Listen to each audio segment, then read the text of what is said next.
স্টেটে আল নাহদা 2 এই এলাকাতে থাকেন। তিনি প্রায় 25 বছরের বেশি সময় ধরে এখানে আছেন। আমি থাকি আল নাহদা 1 অর্থাৎ দুবাই সাইডে। তবে আমাদের দুজনের বাসা খুব কাছাকাছি। দুজনে থাকি দুবাই শারজাহ বর্ডারের একেবারে এপারে ওপারে। এখানে তিনি একটি ব্যবসা করেন। ডিসেম্বর মাসের কোনো এক সন্ধ্যায় আমি আর ববি ভাই বসেছিলাম দুবাই আর শারজাহ বর্ডারের ধারে একটা নিরিবিলি জায়গায়। সেদিন আবহাওয়াটা ছিল অনুকূলে, মুক্ত বাতাস আর কোলাহল মুক্ত একদম রোমাঞ্চকর পরিবেশে। যদি পাশে থাকে প্রিয় বড় ভাই আর সেই সাথে যদি হয় গল্প, সেটা আবার আফ্রিকান ব্ল্যাক ম্যাজিকের, তাহলে কার না শুনতে ভালো লাগে। আমি গল্প শোনার লোভ সামলাতে না পেরে একরকম মুগ্ধ হয়ে ববি ভাইয়ের কাছে নাইজেরিয়ার অজানা রহস্যময় কালো জাদুর ঘটনা শুনছিলাম। ঘটনা শোনার এক পর্যায়ে আমি ববি ভাইকে প্রশ্ন করেছিলাম, আচ্ছা ভাই, এই যে এত কিছু ঘটে, সেগুলো কি আসলেই ঘটে? ববি ভাই মুচকি হেসে বললেন, give me your right hand. আমি আমার ডান হাতটা বাড়িয়ে দিলাম। তারপর তিনি আমার হাত ধরে বললেন, now close your eyes and keep them closed. চোখ বন্ধ করার প্রায় 2 মিনিট পর ববি ভাই বললেন, নাও ওপেন ইওর আইস। আমি চোখ খুললাম। ববি ভাই জিজ্ঞেস করলেন, where is the Sahara centre?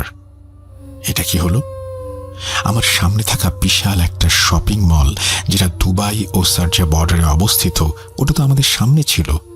এখন সেটা কোথায় গেল? আমি খুঁজতে থাকি। আশেপাশে ভালো করে চেয়ে দেখি সব ঠিক আছে, কিন্তু শুধু সাহারা সেন্টার নেই। অবাক কাণ্ড। তাছাড়া কিছুটা ভয় পাচ্ছিলাম আমি কখনো ভাবতেই পারিনি আমার এরকম একটা অভিজ্ঞতা হবে। ততক্ষণে ববি ভাই বুঝতে পেরেছেন আমি একটু নার্ভাস ফিল করছি। উনি আমার কাঁধে হাত দিয়ে বললেন, রিল্যাক্স। আমি কিছু বলে ওঠার আগে উনি বললেন, এটা হচ্ছে দৃষ্টিভ্রম জাদু। ভয়ের কিছু নেই, চোখ বন্ধ করে আবার তাকাও, তাহলে সব ঠিক হয়ে যাবে। তখন আমার হাত ববি ভাই ধরে রেখেছিলেন।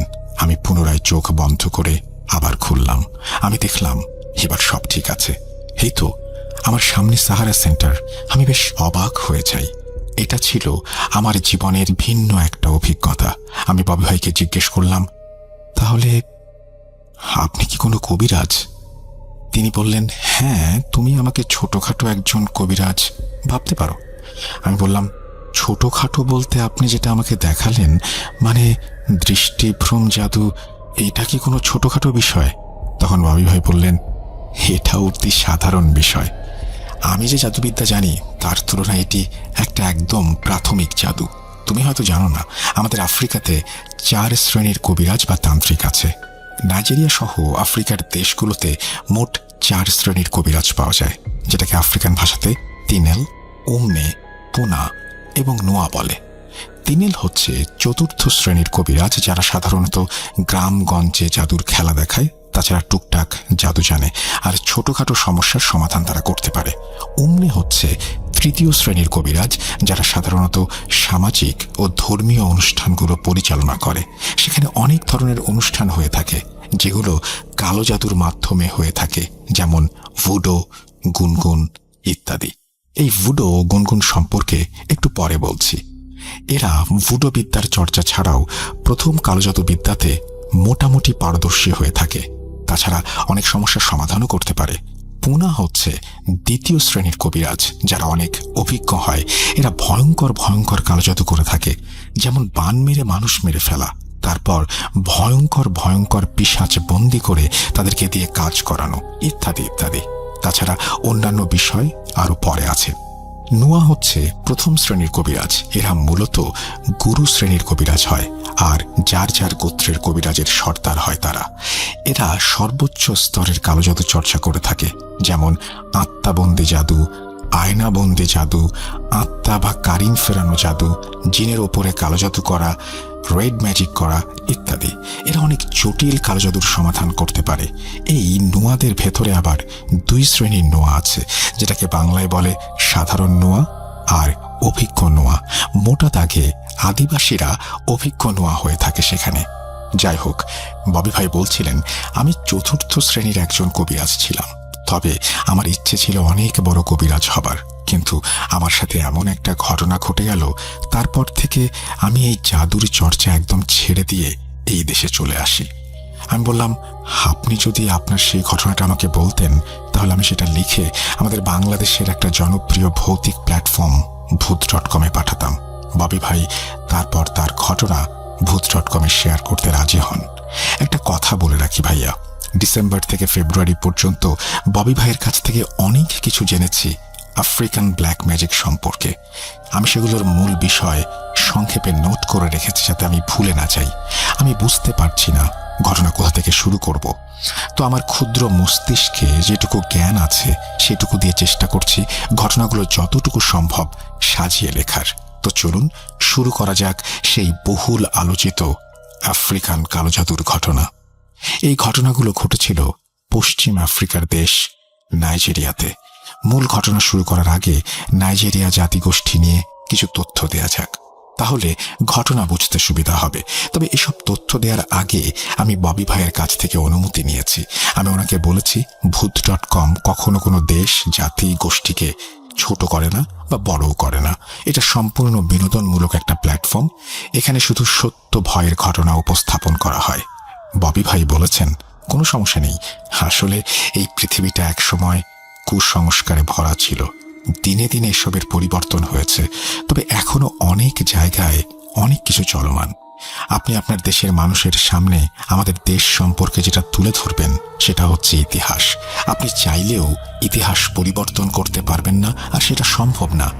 তো ববি ভাই আমাকে তাদের দেশ ও জাতি সম্পর্কে অনেক তথ্য দিয়েছেন, সেগুলো আমি বর্ণনা করছি। এখানে যদি আপত্তিকর বা বিরক্তিকর কোনো বিষয় থাকে তাহলে আমি ভূত.com ও লিসেনারদের কাছে ক্ষমা চেয়ে নিচ্ছি। নাইজেরিয়াতে মোট 300টির বেশি ছোট বড় জাতিগোষ্ঠী রয়েছে, যার ভেতরে প্রধান 3টা জাতিগোষ্ঠী হচ্ছে হাউসা, ইউরোবা ও ইবো। ববি ভাই হচ্ছে একজন ইবো সম্প্রদায়ের লোক, আর উনি খ্রিস্টান ধর্মের। তো এই প্রধান 3 জাতিগোষ্ঠীর ভেতরে হাউসা হচ্ছে সবচেয়ে বড়। নাইজেরিয়ার মোট জনসংখ্যার প্রায় 31% হচ্ছে হাউসা। তারপর ইউরোবা, মোট জনসংখ্যার প্রায় 16% হচ্ছে ইউরোবা। তারপর ইবো, মোট জনসংখ্যার প্রায় 15% ইবো। ইউরোবা ও ইবো সংখ্যায় প্রায় সমান। নাইজেরিয়ার এক এক অঞ্চলে এক এক জাতির প্রভাব রয়েছে। নাইজেরিয়ার উত্তর অঞ্চলে হাউসারা সংখ্যাগরিষ্ঠ আর অন্যান্যরা সংখ্যালঘু। পশ্চিম অঞ্চলে ইউরোবা সংখ্যাগরিষ্ঠ আর পূর্ব অঞ্চলে ইবোরা। ববি ভাইয়ের বাড়ি হচ্ছে নাইজেরিয়ার পশ্চিম অঞ্চলে।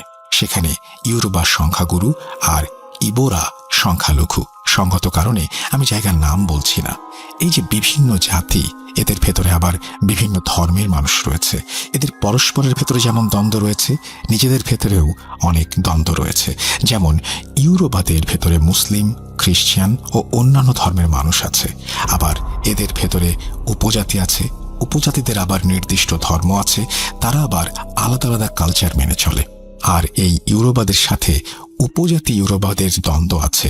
তাদের ধর্ম, কর্ম, মতের অনেক বিভেদ রয়েছে। যদি কালো জাদুর কথা বলেন তবে উপজাতিরা এসব বিষয়ে সবসময় অভিজ্ঞ এবং শ্রেষ্ঠত্ব লাভ করেছে। হাউসা ও ইবোদের ভেতরে ঠিক একই বিষয় লক্ষ্য করা যায়। আপনি হয়তো জানেন নাইজেরিয়াতে 1967 সালে গৃহযুদ্ধ হয়েছিল। এই গৃহযুদ্ধের প্রধান একটা কারণ হচ্ছে জাতিগত দ্বন্দ্ব। তো নাইজেরিয়াতে যে সমস্ত বিষয়গুলো দেখা যায়, যে অঞ্চলটিতে যে জাতি সংখ্যাগুরু তারা বাকি সংখ্যালঘু জাতিদের উপরে প্রভুত্ব করে। প্রায় অঞ্চলে সংখ্যাগুরুত্ব দ্বারা সংখ্যালঘুরা চরম বৈষম্যের শিকার। বর্তমানে এসব দ্বন্দ্বের হার তুলনামূলকভাবে অনেক কমে গেলেও এখনও সেখানে অনেক জায়গায় এই জাতিগত দ্বন্দ্বের দেখা মেলে। এই দেশটিতে প্রচুর কালো জাদুর চর্চা হয়। তাছাড়া নাইজেরিয়ার বিশাল একটা জনগোষ্ঠী ভুডো বা কালো জাদু ধর্মে বিশ্বাসী। ভুডো হচ্ছে তাদের ভাষায় প্রজ্ঞা ও কল্যাণের প্রতীক। তবে এই ধর্মটি কিন্তু অন্যান্য ধর্ম থেকে একদমই আলাদা, কেননা ধর্মের চেয়েও এর সাথে তাদের একান্ত নিজস্ব একটি দর্শন ও আদর্শ জড়িয়ে আছে। এই ধর্মের সবচেয়ে গুরুত্বপূর্ণ দিক হলো এটি একই সাথে সর্বেশ্বর এবং একেশ্বরবাদী। ববি ভাই বলছিলেন প্রতি বছর একটা বিশেষ দিনে এই ভুডুয়ানরা একটা গুনগুন অনুষ্ঠানের আয়োজন করে থাকে। সেদিন একজনকে বিশেষ সাজে সাজানো হয়। এই গুনগুন অনুষ্ঠানে যিনি গুনগুন সেজে থাকেন তিনি বিভিন্ন রঙের লম্বা লম্বা জামা পরে বাড়ি বাড়ি ঘুরে বেড়ান। তাদের বিশ্বাস এই দিনে তাদের পূর্বপুরুষদের আত্মা ফিরে আসে। তবে একটা ভয়ঙ্কর বিষয় আছে এখানে। এই গুনগুন যখন বাড়ি বাড়ি ঘুরে বেড়াবে তখন তার থেকে বেশ দূরত্ব বজায় রাখতে হয়। যদি কেউ ভুল করে এই গুনগুন সাজে সজ্জিত ওই ব্যক্তির কাছে যান, তবে গুনগুন সাজে সজ্জিত ব্যক্তিটি সহ যে ব্যক্তি তার কাছে যাবে সেই ব্যক্তি অর্থাৎ দুজনের একসাথে মৃত্যু হবে। একবার ববি ভাইয়ের এলাকায় গুনগুন অনুষ্ঠানে দুজন ব্যক্তি একসাথে মারা গেল। একজন নাকি ভুল করে গুনগুনকে স্পর্শ করে ফেলে। তারপর বিদ্যুতের শক খেয়ে মানুষ যেমন মুহূর্তের মধ্যেই দগ্ধ হয়ে যায়, ঠিক তেমনি করে ওই দুজন মারা গেলেন। এটা ববি ভাই নিজে দেখেছেন। তাছাড়া এখানে মানুষ প্রায় সর্বক্ষেত্রে কালো জাদুর ব্যবহার করে থাকে। এই যেমন ভালো চাকরির জন্য, ভালোবাসা স্থাপন, সংসারে শান্তির জন্য ইত্যাদি ইত্যাদি। তাছাড়া খারাপ দিক তো আছেই। ফুটবল নাইজেরিয়ার একটি জনপ্রিয় খেলা, এটা আমরা সবাই জানি। ববি ভাই বলছিলেন ওই যে বড় বড় তারকা ফুটবলাররা, তাদের অনেকেই কবিরাজের শরণাপন্ন হয়েছেন বিভিন্ন সময়। রোমান ক্যাথলিক, খ্রিস্টান ও প্র্যাকটিসিং মুসলিম ব্যতীত মোটামুটি সবাই প্রত্যক্ষ পরোক্ষভাবে কালো জাদুর চর্চা করে থাকেন অথবা শরণাপন্ন হয়ে থাকেন। এখানে সবচেয়ে ভয়ঙ্কর যে বিষয়টি লক্ষ্য করা যায় সেটি হচ্ছে এখানে এক জাতি অন্য জাতির ওপরে কালো জাদু করে থাকে। এবার হয়তো বুঝতে পারছেন আমি কেন এত কথা বললাম। আজকের গল্পের মূল বিষয় হচ্ছে দুই জাতি অর্থাৎ ইউরোবা এবং ইবোদের ভেতরে কালো জাদুর লড়াইকে কেন্দ্র করে। এবার মূল ঘটনায় আসা যাক। ববি ভাই তার বর্তমান বয়স হিসাব করে বলেছেন এই ঘটনার সূত্রপাত তার জানা মতে 1980 দশকের শেষের দিকে একটা সময় হয়ে থাকে। সব পক্ষের শত হাজার বছর ধরে চলমান জাতিগত দ্বন্দ্ব থাকলেও পূর্বের সব ঘটনা যেগুলো কালোজাদু সম্পর্কিত ও সব ঘটনা জানা ও বর্ণনা করা সম্ভব না হলেও ওই সময়ের কিছু ঘটনার পুঙ্খানুপুঙ্খ বিবরণ দিতে সক্ষম হয়েছেন ববি ভাই। তো ইবোরা ইউরোবাদের দ্বারা চরম বৈষম্যের শিকার হয়ে তারা সিদ্ধান্ত নেন যে এবার তারা এমন কিছু করবেন যেটা ইউরোবারা সারা জীবন মনে রাখবে।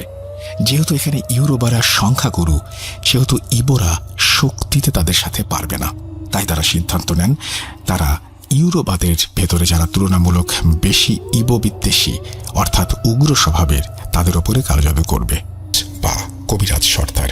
এই কেভিন হচ্ছে একজন নুয়া বা অভিজ্ঞ কবিরাজ। এখন ওখানে বসবাসরত যত ইবো আছে সবাই কেভিনের কাছে যায়। তারপর তাকে বলে কেভিন কিছু একটা করুন, এই ইউরোবাদের অত্যাচার আর সহ্য হচ্ছে না, ওদেরকে একটা উচিত শিক্ষা দিন। তখন কেভিন বলে ঠিক আছে, আমি ইউরোবাদের শায়েস্তা করব, তবে আমাকে একদিন সময় দাও, আমাকে ভাবতে দাও কি জাদু করা যায় ওদের ওপরে। পরের দিন কেভিন ইবো প্রধান সবাইকে ডেকে বলে আমি ওদের ওপরে কিছু রক্তচোষা পিশাচ শ্রেণীর জিন চালান করে দেব।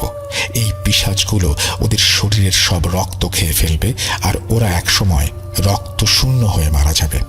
পরবর্তীতে এই কাজটি করা হয়েছিল একটি রিচুয়ালের মাধ্যমে।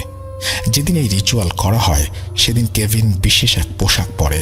তারপর সন্ধ্যার পরে কেভিন ও তার 12 জন শিষ্য মিলে কেভিনের বাড়ির উঠোনে শুরু করে দেন রিচুয়াল। ঠিক উঠোনের মাঝখানে কেভিন একটা ছাগল এনে সেই ছাগলের গায়ে মন্ত্র পড়ে ফুঁ দিতে থাকেন। তারপর 3টা থালা ছাগলের সামনে রাখেন। 3টা থালার একটা থালার ওপরে কিছু লাল রঙের গুঁড়া অর্থাৎ রং রাখেন, আর একটা থালার উপরে একটা কাঁচের বোতল ভর্তি পানি রাখেন। সেখানে কিসের পানি ছিল তা আসলে জানা যায়নি। ওইদিকে কেভিনের শিষ্যরা ওই ছাগলকে ঘিরে গোল হয়ে অদ্ভুত এক নৃত্য করতে থাকে, মানে শুধু 2 পা নাচিয়ে ওই ছাগলের চারপাশে ঘুরতে থাকে।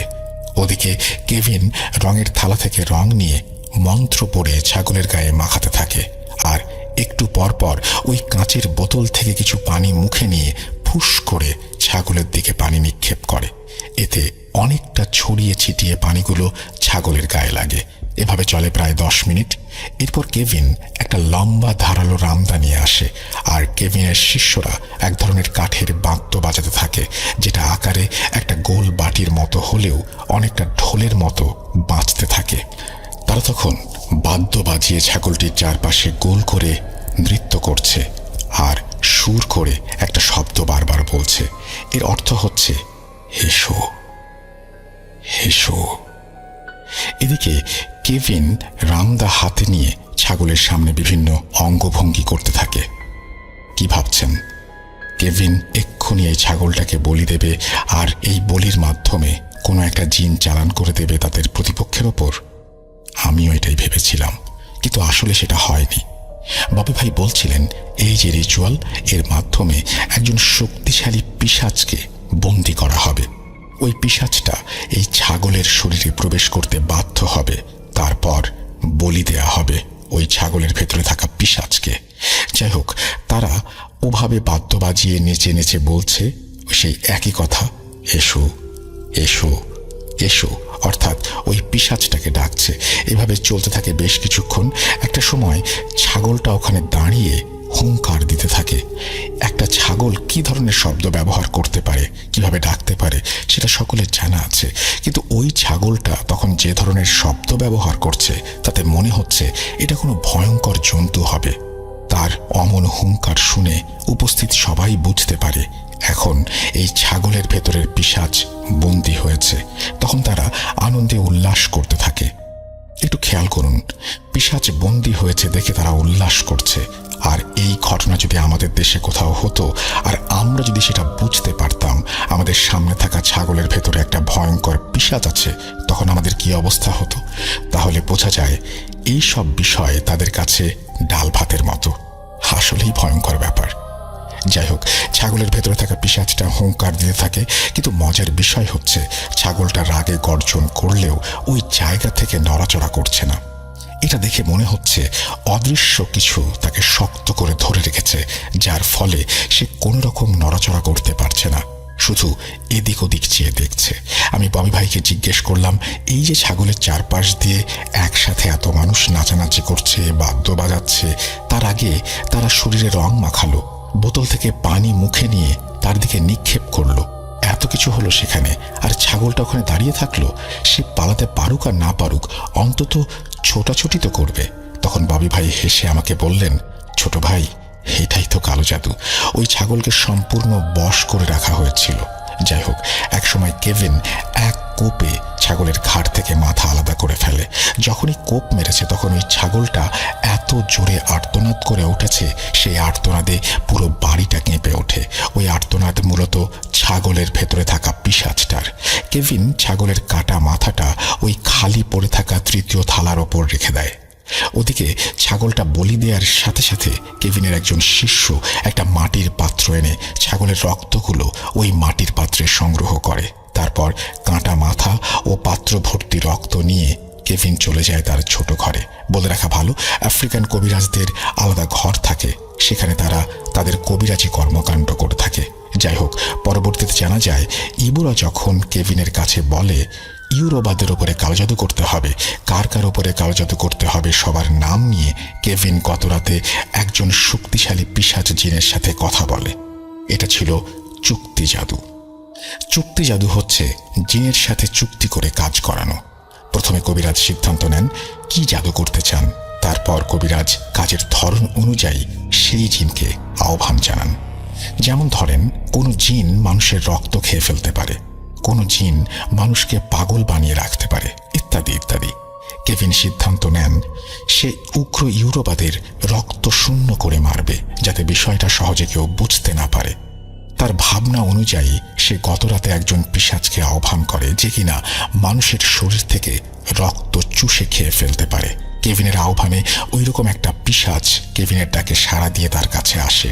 তখন কেভিন ওই জিনকে বলে, আমার একটা কাজ করে দিতে হবে। জিন জিজ্ঞাসা করে, কি কাজ? তখন কেভিন বলে, তোমাকে যাদের নাম বলবো তুমি তাদের রক্ত খেয়ে ফেলবে। এই কাজের জন্য তুমি আমার কাছে কি চাও? তখন জিন বলে, আমি মানুষের রক্ত খেতে পছন্দ করি, এটা ঠিক, তবে এই কাজ করতে হলে তোমাকে দুটো কাজ করতে হবে। কেভিন জিজ্ঞেস করে, কি কি কাজ করতে হবে? তখন ওই জিন বলে, তুমি যেমন তোমাদের শত্রুদের মেরে ফেলতে চাইছো, ঠিক আমিও আমার একজন শত্রুকে হত্যা করতে চাই তোমার মাধ্যমে। একটা কথা, মানুষের ভেতরে যেমন শত্রুতা থাকে, জিনদের ভেতরেও তেমন শত্রুতা আছে। যাই হোক, কেভিন বলে, তোমার প্রথম কাজ আমি করে দেব, মেরে দেব তোমার শত্রুকে, তুমি যাকে মারতে চাও। দ্বিতীয় কাজ কি সেটা বলো? তখন জিন বলে, আমি আমার শত্রুর তাজা রক্ত পান করতে চাই, আর তার মাথাটা চিবিয়ে খেতে চাই। কেভিন বলে, ঠিক আছে, তাই হবে। ওই যে ছাগলের ভেতরে থাকে একটা পিশাচ বন্দি করে তাকে বলি দেয়া হলো, ওই বলি হওয়া জিনটা ছিল কেভিনের সাথে চুক্তি করা জিনের শত্রু। তো এভাবেই ইবোদের কবিরাজ সর্দার একটা জিনের সাথে চুক্তি করে ইউরোবাদের ওপরে কালো জাদু করল। পরবর্তীতে নাকি এই জাদুর প্রভাবে ইউরোবাদের অনেকে রক্ত শূন্যতায় ভুগে মারা যায়। কি ভাবছেন, ইউরোবারা কিছু বুঝতে পারেনি? ইবোরা তাদের ওপরে কালো জাদু করেছে এটা ইউরোবারা জেনে যায়, তারপর তারা ইবোদের ওপরে কালো জাদু করে। একটা কথা বলে রাখা ভালো, জাদুবিদ্যায় কেউ কারো থেকে কম না। হাউসা, ইবো, ইউরোবা এই 3 জাতিদের কাছে রয়েছে কালো জাদুর বই। যাই হোক, প্রতিশোধ হিসেবে ইউরোবা ইবোদের ওপরে ভয়ঙ্কর এক কালো জাদু করে। এই জাদুকে বলে আত্মঘাতী কালো জাদু, অর্থাৎ এই জাদু যার উপরে প্রয়োগ করা হবে সে নিজে আত্মহত্যা করে মারা যাবে। সেবার ইউরোবাদের এই জাদুর ফলে নাকি 10 জনের বেশি ইবোরা আত্মহত্যা করেছিল। একসাথে এত মানুষ আত্মহত্যা করছে, এটা কোনো স্বাভাবিক বিষয় ছিল কি? ইবোরা বুঝতে পারে আসলে ঘটনা কি ঘটছে। আমি দুঃখিত, এই জাদু করার নিয়মটা আমি জানতে পারিনি, যেটা আমাকে ববি ভাই বলতে পারেননি। তবে এই জাদু কাটানোর যে প্রক্রিয়া ছিল সেটা ববি ভাই আমাকে বলেছেন। যখন ইবোরা ইউরোবাদের দ্বারা কালো জাদুতে আক্রান্ত হয়ে নিজে নিজের প্রাণ নিতে থাকে, তখন কেভিন বুঝতে পারে তাদের গোত্রের ওপরে ইউরোবারা ওইসব ভয়ঙ্কর জিন চালান করে দিয়েছে, যারা মানুষকে নিয়ন্ত্রণে রেখে আত্মহত্যা করতে বাধ্য করছে। এখন এটার একটা সমাধান দরকার। কি সেই সমাধান, আর সেটা কিভাবে করা হলো এখন বর্ণনা করছি। এর সমাধান হচ্ছে একটাই, আর সেটা হচ্ছে ইউরোবাদের চালান করা জিনদের হত্যা করা। কিভাবে হত্যা করা হলো এখন সেটা জানবো। যেদিন ওই জিনদের কেভিন হত্যা করলো, সেদিন কেভিন আর তার 12 সদস্যের শিষ্যরা সন্ধ্যায় একটা যজ্ঞ করে। যজ্ঞটা করেছিল যেভাবে, কেভিন অনেকগুলো কাঠের পুতুল নিয়ে আসে, আর তার সংখ্যা প্রায় 20টা হবে। তারপরে একটা পুতুলকে উঠোনের মাঝে রেখে ওই পুতুলকে কেন্দ্র করে বাকি পুতুলগুলোকে ওই কেন্দ্রীয় পুতুলের চারপাশে গোল বৃত্ত করে সাজায়। ওদিকে কেভিনের শিষ্যরা এক ধরনের ফুলের পাপড়ি ছিঁড়ে একটু একটু করে প্রত্যেকটা পুতুলের মাথার ওপর রাখে। বাকি পুতুলদের তুলনায় কেন্দ্রীয় পুতুলের মাথায় ফুলের পাপড়ি একটু বেশি রাখে। তারপর কেভিন উপস্থিত সবাইকে বলে, এখন যার যার ঘরে ফিরে যাও, কাল সব ঠিক হয়ে যাবে, আর কেউ আত্মহত্যা করবে না। এই বলে কেভিন তার ছোট ঘরে চলে যায় তার শিষ্যদের নিয়ে। যাই হোক, কেভিন শিষ্যদের নিয়ে চলে যায় সেই রিচুয়ালের ঘরে, বাকি অংশ শুরু করে এবং পুতুলগুলো ওভাবে উঠোনে পড়ে থাকে। আমি ববি ভাইকে জিজ্ঞাসা করলাম, কেভিন ওই ঘরে গিয়ে কি করলো? ববি ভাই বললেন, ওখানে বসে বসে সে তার তন্ত্রমন্ত্র পড়ে কিছু ভয়ঙ্কর জিনকে আহ্বান করলো। সেদিন গভীর রাতে নাকি অনেকগুলো আলো এসে এক এক করে উঠোনে থাকা ওই পুতুলদের ভেতরে প্রবেশ করে। তারপর সেগুলো মানুষের মতো করে চলতে শুরু করে এবং একসময় হাওয়ায় মিলিয়ে যায়। এই দৃশ্য নাকি ববি ভাইয়ের একজন প্রতিবেশী দেখেছিলেন, যেটা তিনি পরবর্তীতে সবাইকে জানিয়েছেন। ওই জিনগুলো কি জিন ছিল, আর তারা কিভাবে ইউরোবাদের চালান করা আত্মহত্যা প্রতিরোধ করলো বা বাধা দিল, জিনদের হত্যা করলো, এই বিষয়ে বেশি কিছু জানাতে পারেননি ববি ভাই। তবে এই রিচুয়ালের মাধ্যমে ইউরোবাদের কালো জাদু নষ্ট করতে সক্ষম হয় ইবো কবিরাজদের সর্দার কেভিন। এরপরেও অনেকবার দুই জাতির ভেতরে কালো জাদুর লড়াই চলেছে। দুই পক্ষের ওপরে ভয়ঙ্কর জাদু করেছে, যার অনেক কিছু ববি ভাই আমাকে বললেও সঙ্গত কারণে আমি সেগুলো এড়িয়ে যাচ্ছি। তবে দুই জাতির ভেতরে চলমান কালো জাদুর লড়াইয়ে সবচেয়ে ভয়ঙ্কর জাদু কি ছিল, সেটা কিভাবে করা হলো এবং তার সমাধান কিভাবে এলো, সেটা আমি বর্ণনা করব। বর্ণনা করার আগে কিছু কথা বলে নিতে চাই। সেখানে প্রত্যেকটা জাতির ভেতরে অনেক ধরনের কুসংস্কার রয়েছে। যেমন ইউরোবাদের ভেতরে একটা প্রথা আছে, সেটা হচ্ছে নিজের ইচ্ছাতে বলিদান, অর্থাৎ যিনি বলি হবেন তিনি সম্পূর্ণ নিজের ইচ্ছাতে বলি হবেন। ধরেন, যুদ্ধ চলাকালীন সময়ে অনেক দেশের স্বার্থে, দেশের মানুষের স্বার্থে আত্মঘাতী কাজ করেন কেউ। বিষয়টা অনেকটা সেরকম। ইউরোবা নিজেদের জাতি ও গোত্রের স্বার্থে স্বেচ্ছায় নিজের জীবন উৎসর্গ করে থাকেন। তারপর ইবোদের ভেতরে একটা প্রথা রয়েছে, যেমন যমজ বাচ্চা বলি। ধরুন কারো যমজ বাচ্চা রয়েছে, ওই বাবা মা স্বেচ্ছায় তাদের সন্তানকে বলি দিতেন। ওই সন্তানের পিতা মাতার বিশ্বাস তারা অনেক ভাগ্যবান ও ভাগ্যবতী বলে সৃষ্টিকর্তা তাদেরকে জোড়া বাচ্চা উপহার দিয়েছেন। এখন তাদের উচিত এই জোড়া বাচ্চা সৃষ্টিকর্তার নামে উৎসর্গ করা। তারপর হাউসাদের ভেতরে একটা প্রথা রয়েছে, বিশেষ একটা সময়ে একজন নববধূকে বলি দেয়া। প্রথমে কোনো একটা মেয়েকে বলির জন্য নির্বাচন করা হয়, তারপর তাদের ভেতরে একজনের সাথে তাকে বিয়ে দিয়ে সেই বধূকে বলি দেয়া হয়। এগুলো সবকিছু ছিল কালজাদুর অন্তর্ভুক্ত। একসময় সেখানে ব্রিটিশদের পদার্পণ হয়। তখন ব্রিটিশ শাসন আমলে এসব প্রথার ঘোর বিরোধিতা শুরু করে ব্রিটিশরা। তারপর সেটা মোটা দাগে বন্ধ করতে সক্ষম হলেও এখনো অনেক জায়গায় অতি গোপনে এই সব কর্মকাণ্ড চলে বলে জানিয়েছেন ববি ভাই। যাই হোক, ববি ভাই বলছেন ইবো এবং ইউরোবাদের ভেতরে অনেকবার কালো জাদুর লড়াই চলেছে, যেটা এখনো অর্থাৎ এই 2025 সালে এসেও চলমান। আর ভেতরে ইউরোবারা আমাদের ইবোদের ওপরে এমন এক ভয়ঙ্কর কালো জাদু করে বসল, যেটার ফলে অনেক ইবো মারা গেল, আর ওই জাদু কাটাতে অনেক বেগ পেতে হয়েছিল। একদিন সকালবেলা হঠাৎ করে কেভিনের রক্ত বমি শুরু হয়। খবর পেয়ে সবাই কেভিনের কাছে ছুটে গেলাম আমরা। যে দেখি ঘর থেকে শুরু করে পুরো উঠোন জুড়ে শুধু রক্ত আর রক্ত। অবাক করা বিষয় হচ্ছে, কেভিন এভাবে বমি করছে আর তার বমির সাথে শুধু তাজা রক্ত বের হচ্ছে, কিন্তু কেউ তাকে ধরছে না। তাকে ধরে হাসপাতালে নেবে সেটা না করে সবাই দাঁড়িয়ে দাঁড়িয়ে তামাশা দেখছে। আমরা কেভিনকে ধরার জন্য এগিয়ে গেলে কেভিন আমাদেরকে বলে, আমার থেকে দূরে থাকো, আমাকে তোমরা বাঁচাতে পারবে না, আমি এক্ষুনি মারা যাব। তার এমন কথা শুনে আমরা বেশ অবাক হই, সেই সাথে মর্মাহত হই। আমরা কেভিনকে জিজ্ঞেস করি, এসব কি করে হলো? তখন কেভিন বলে, ইউরোপরা করেছে, এবার আমরা কেউ বাঁচতে পারবো না। যাই হোক, কেভিন নিষেধ করা সত্ত্বেও আমরা এক প্রকার জোরপূর্বক তাকে ধরাধরি করে হাসপাতালে নেয়ার জন্য রওনা হলে হাসপাতালে নেয়ার আগে সে মারা যায়। সেদিন আমাদের পুরো ইবো গোত্রে এক শোকের ছায়া নেমে আসে, কেননা কেভিন ছিল ইবো কবিরাজ সর্দার। কেভিনের লাশ তার ধর্ম অনুযায়ী দাফন করা হয়। কেভিন মারা যাওয়ার 2 দিন পরে আমাদের ইবো গোত্রের 3 জন যুবক একইভাবে রক্তবমি করতে করতে মারা যায়।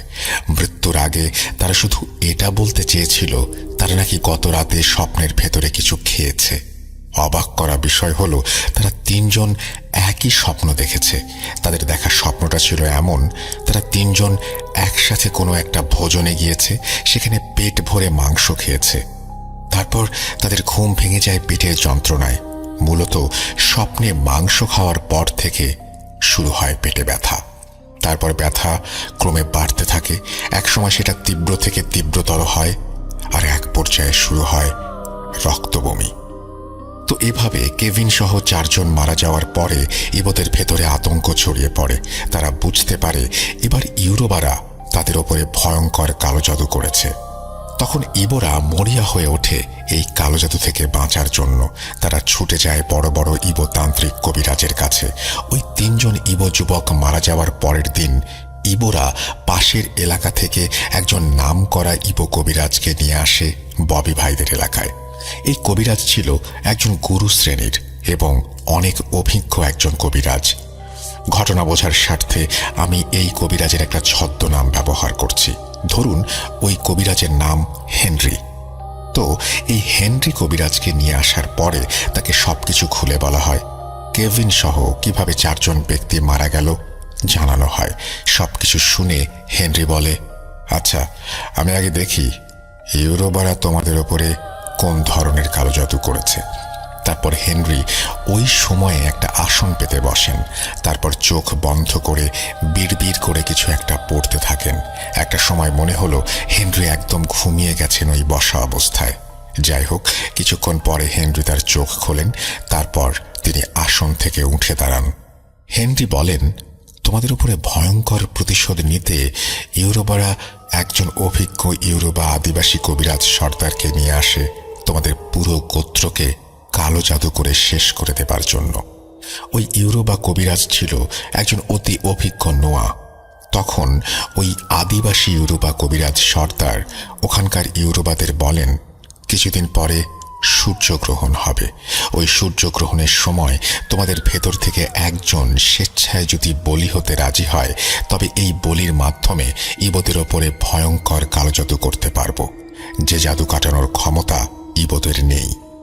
তারপর ইউরোবাদের ভেতরে একজন রাজি হয় স্বেচ্ছায় বলি হতে। এভাবে সূর্যগ্রহণের দিন ইউরোবা কবিরাজ একজনকে বলি দিয়ে তোমাদের ওপরে ভয়ঙ্কর কালো জাদু করেছে। ওরা ওই দিন একটা রিচুয়াল করেছিল, যে রিচুয়ালের মাধ্যমে ভয়ঙ্কর 3টা শক্তিশালী জাদুকরের জিনকে তোমাদের ওপরে চালান করে দেয়। ইউরোবাদের চালান করা ওই জিন 3টা আদমা জাদুবিদ্যা জানে। এই আদমা জাদুবিদ্যা হচ্ছে এমন বিদ্যা যে কিনা চাইলে কিছু সময়ের জন্য তার শরীর একদম অস্তিত্বহীন করে ফেলতে পারে। মানে এই জাদুর প্রভাবে কোনো জিনও তাদেরকে খুঁজে পাবে না। যেমন বাতাসেরও একটা অস্তিত্ব আছে, কিন্তু সেটা অনুভব করা যায়, দেখা যায় না। কিন্তু এই আদমা বিদ্যা এত অদ্ভুত ও ভয়ঙ্কর যে এটা প্রয়োগ করার সাথে সাথে একজন জিন তার শরীরকে একদম অস্তিত্ব শূন্য করে ফেলতে পারে এবং সে অন্যান্য জিনের সামনেই এই অস্তিত্বহীন করার কাজটা করে। তাই ওই আদিবাসী ইউরোবাদের কবিরাজ সর্দার ভালো করে জানে এই 3 জিনকে মারা অসম্ভব। ওই জিনদের থেকেও কোনো শক্তিশালী জিন যদি ওদেরকে ধরতে আসে অথবা মারতে আসে, তখন ওরা আদমা জাদুর সাহায্যে নিজেদের একদম অস্তিত্বহীন করে পালিয়ে যায়। তারপর আর ওদেরকে খুঁজে পাওয়া যায় না। আর সবচেয়ে ভয়ঙ্কর বিষয় হচ্ছে ওই 3 জিন হচ্ছে যাযাবর শ্রেণীর জিন, যারা সমাজ থেকে বিচ্ছিন্ন এবং থাকে জঙ্গলে।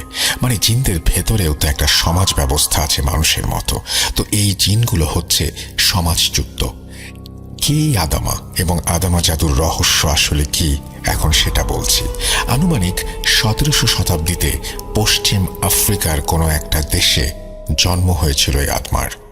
তার জন্ম কোথায় হয়েছিল এটা নির্দিষ্ট করে বলতে পারেনি ববি ভাই। তাকে সবাই রাজকুমারী আদমা বলে চেনে। আফ্রিকার অনেকে বলেন আদমার জন্ম হয়েছিল কোনো এক রাজ পরিবারে, আবার অনেকে বলেন সে জন্মেছিল একটা সাধারণ গরিব পরিবারে।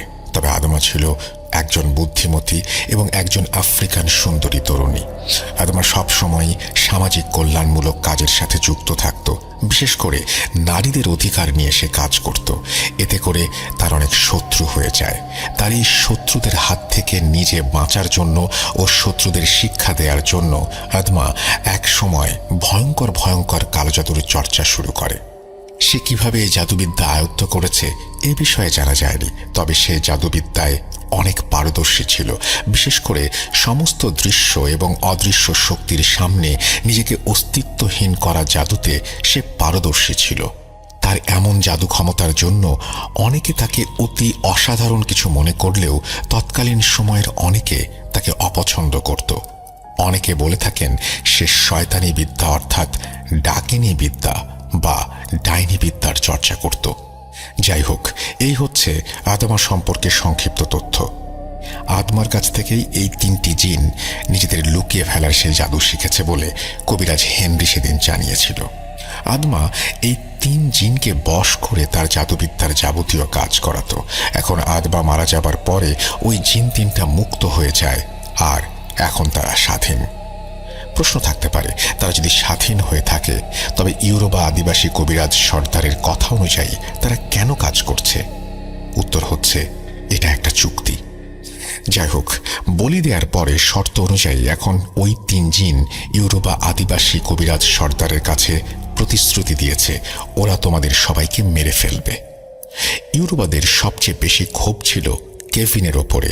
এই জন্য ইউরোবারা তাদের কবিরাজ গুরুর কাছে অনুরোধ করে সে যেন সর্বপ্রথম কেভিনকে হত্যা করে। সেই কথা অনুযায়ী ইউরোবাদের কবিরাজ গুরু সর্বপ্রথম কেভিনের ওপরে কালো জাদু করে। যে রাতে কেভিনকে হত্যা করা হয় সেই রাতে কেভিনকে একই স্বপ্ন দেখানো হয়। মানে তোমাদের যে 3 জন যুবক মারা গেছে তারা যে স্বপ্ন দেখেছিল একটা ভোজনে গিয়ে পেট ভরে মাংস খাচ্ছে, তারপর পেট ব্যথা শুরু হয়েছে এবং অতঃপর রক্ত বমি করে মৃত্যু। মূলত ওই জিন তিনটা স্বপ্নের ভেতরে এক ধরনের কাঁচা মাংস খাওয়ায়। এই মাংস খাওয়ার ফলে এই 4 জনের মৃত্যু হয়েছে। এখন প্রতিদিন তোমাদের ভেতরে 3 জন করে স্বপ্নে ওই 3 জিনের দেয়া মাংস খাবে এবং এটা খেলে আর বাঁচার উপায় নেই। এভাবে তোমাদের সবাইকে মেরে ফেলবে। এই সমস্যার সমাধান একটা, সেটা হচ্ছে ওই যাযাবর 3 জিনকে হত্যা করা, যা আমার পক্ষে অনেক কঠিন হবে। তবে আমাকে একটু সময় দাও, দেখি কি করা যায়। আপাতত আমি চলে যাচ্ছি, আগামীকাল আবার আসবো। আজকে রাতের ভেতরে আমি দেখি কোনো উপায় বের করতে পারি কিনা। তারপর হেনরি চলে যায় আর যাবার আগে সবাইকে বলে যায় আজকে রাতে ভুলেও কেউ যেন না ঘুমায়। কারণ হচ্ছে ঘুমিয়ে গেলে গত রাতের মতো 3 জনকে স্বপ্নের ভেতরে মাংস খাইয়ে মেরে ফেলা হবে। জেগে থাকলে হয়তো এই সমস্যাটা হবে না। যাই হোক, সেদিন রাতে কবিরাজ হেনরির কথা মতো আর কেউ ঘুমানোর সাহস পায়নি। তবে দুর্ভাগ্যবশত হঠাৎ করে ভোর রাতের দিকে আবারও 3 জন যুবক রক্ত বমি করতে করতে একটা সময় মারা যায়।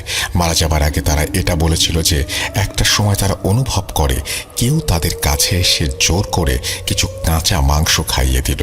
যখন মাংসগুলো খাওয়াচ্ছিল তখন তারা চিৎকার করতে যেও করতে পারেনি, নড়াচড়া করার কোনো শক্তি ছিল না। এভাবে 7টা তাজা প্রাণ ঝরে যাওয়াতে আমাদের পুরো গোত্রে শোকের ছায়া নেমে এসেছিল। ওদিকে হেনরিকে আবারও খবর দিয়ে আনা হলো। হেনরি সেই অবস্থা দেখে অনেক দুঃখ প্রকাশ করে আর বলে, আমি ভেবেছিলাম হয়তো না ঘুমালে এই সমস্যা হবে না, কিন্তু এখন দেখছি এটা আমার ভাবনার থেকেও ভয়ঙ্কর। তখন উপস্থিত সবাই হেনরিকে বলে, হেনরি কিছু একটা করেন, তা না হলে আমরা কেউ বাঁচতে পারবো না। তখন হেনরি বলে, আমি গত রাতে আমার জাদুবিদ্যার মাধ্যমে জানতে পেরেছি যে এই সমস্যা সমাধানের একটা উপায় আছে, তবে সেটা অনেক কঠিন। উপস্থিত সবাই জিজ্ঞেস করে কি সেই উপায়? তখন হেনরি বলে, 4 পূর্বপুরুষের জাদু। উপস্থিত সবাই জিজ্ঞেস করে কি সেই 4 পূর্বপুরুষের জাদু? তখন হেনরি বলে, আফ্রিকা মহাদেশের ভেতরে একজন বিখ্যাত কবিরাজ ছিলেন যার নাম হচ্ছে গৌ। এই গৌকে বলা হতো কবিরাজ সম্রাট। গৌ প্রতিটা জাদু কাটানো বিদ্যা জানত। হেনরি বলছেন, গতকাল রাতে আমি একটা সাধনার মাধ্যমে জানতে পারি এই সমস্যার সমাধান আছে একমাত্র গৌয়ের হাতে। একটু বলে রাখি, আফ্রিকাতে কবিরাজের ছেলে কবিরাজ হয়। এটা ওখানকার একটা নিয়ম যেটা বিশ্বের অনেক দেশে দেখা যায়। তো এই গৌয়ের পূর্বপুরুষেরা কবিরাজ ছিল। তো বংশ পরম্পরায় গৌ একজন কবিরাজ হয়ে ওঠে। কিন্তু গৌ এমন কিছু সাধনা করেছিল যেটা অন্যান্য কবিরাজরা চিন্তা ভাবনা করতেও ভয় পায়। যেমন মৃত মানুষের আত্মা বন্দি করে তাদেরকে দিয়ে কাজ করানো। এখানে আত্মা বলতে আমরা কারিন বুঝি, তবে সমস্যা হচ্ছে গৌ মারা গেছে অনেক দিন আগে। এমনকি তার ছেলে সহ পরবর্তী 3 পুরুষ মারা গেছে। বর্তমানে গৌয়ের বংশধর যিনি আছেন তিনি অনেক দূরে থাকেন। রাতারাতি তার কাছে গিয়ে তাকে দিয়ে কাজ করানো অসম্ভব। তাছাড়া সে গৌয়ের মতো ওই রকম অভিজ্ঞতা অর্জন করতে পেরেছিল কিনা সেটাও ভাবার বিষয়। তাই আমি সিদ্ধান্ত নিয়েছি আমি 4 পূর্বপুরুষের জাদু করব। উপস্থিত সবাই তখন হেনরিকে জিজ্ঞেস করে কি সেই 4 পূর্বপুরুষের জাদু? তখন হেনরি বলে, আমি গৌয়ের আত্মা ফিরিয়ে আনব আর সেই আত্মার কাছ থেকে জেনে নেব এই সমস্যার সমাধান। তবে এই কাজটা করা মোটেও সহজ নয়। গৌয়ের আত্মা ফেরাতে হলে আমাকে তার পরবর্তী 3 পুরুষের আত্মা ফেরাতে হবে। মানে গৌয়ের আত্মা ফেরাতে হলে প্রথমে গৌয়ের নাতির ছেলের আত্মা ফেরাতে হবে, তারপর গৌয়ের নাতির ছেলের আত্মার ওপর ভর করে গৌয়ের নাতির আত্মা ফেরাতে হবে, সেই আত্মার উপরে ভর করে গৌয়ের ছেলের আত্মা ফিরবে, তারপর সেই আত্মার উপরে ভর করে গৌয়ের আত্মা ফিরবে। এটাকে বলে ম্যাজিক অফ 4 অ্যানসেস্টার্স, অর্থাৎ 4 পূর্বপুরুষের জাদু। এই 4 পূর্বপুরুষের জাদু কিভাবে করা হয়েছিল আর আত্মা কিভাবে ফিরেছিল সেটা বর্ণনা করার আগে আমি কিছু কথা বলতে চাই, কেননা এই বিষয় নিয়ে তর্ক হতে পারে।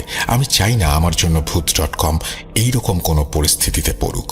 তাই এরকম কিছু যাতে না ঘটে সেই বিষয়ে সতর্ক থাকা আমার দায়িত্ব। দেখুন, আমরা মুসলিম, তাছাড়া এই শো যারা শোনেন তার সিংহভাগ মুসলিম।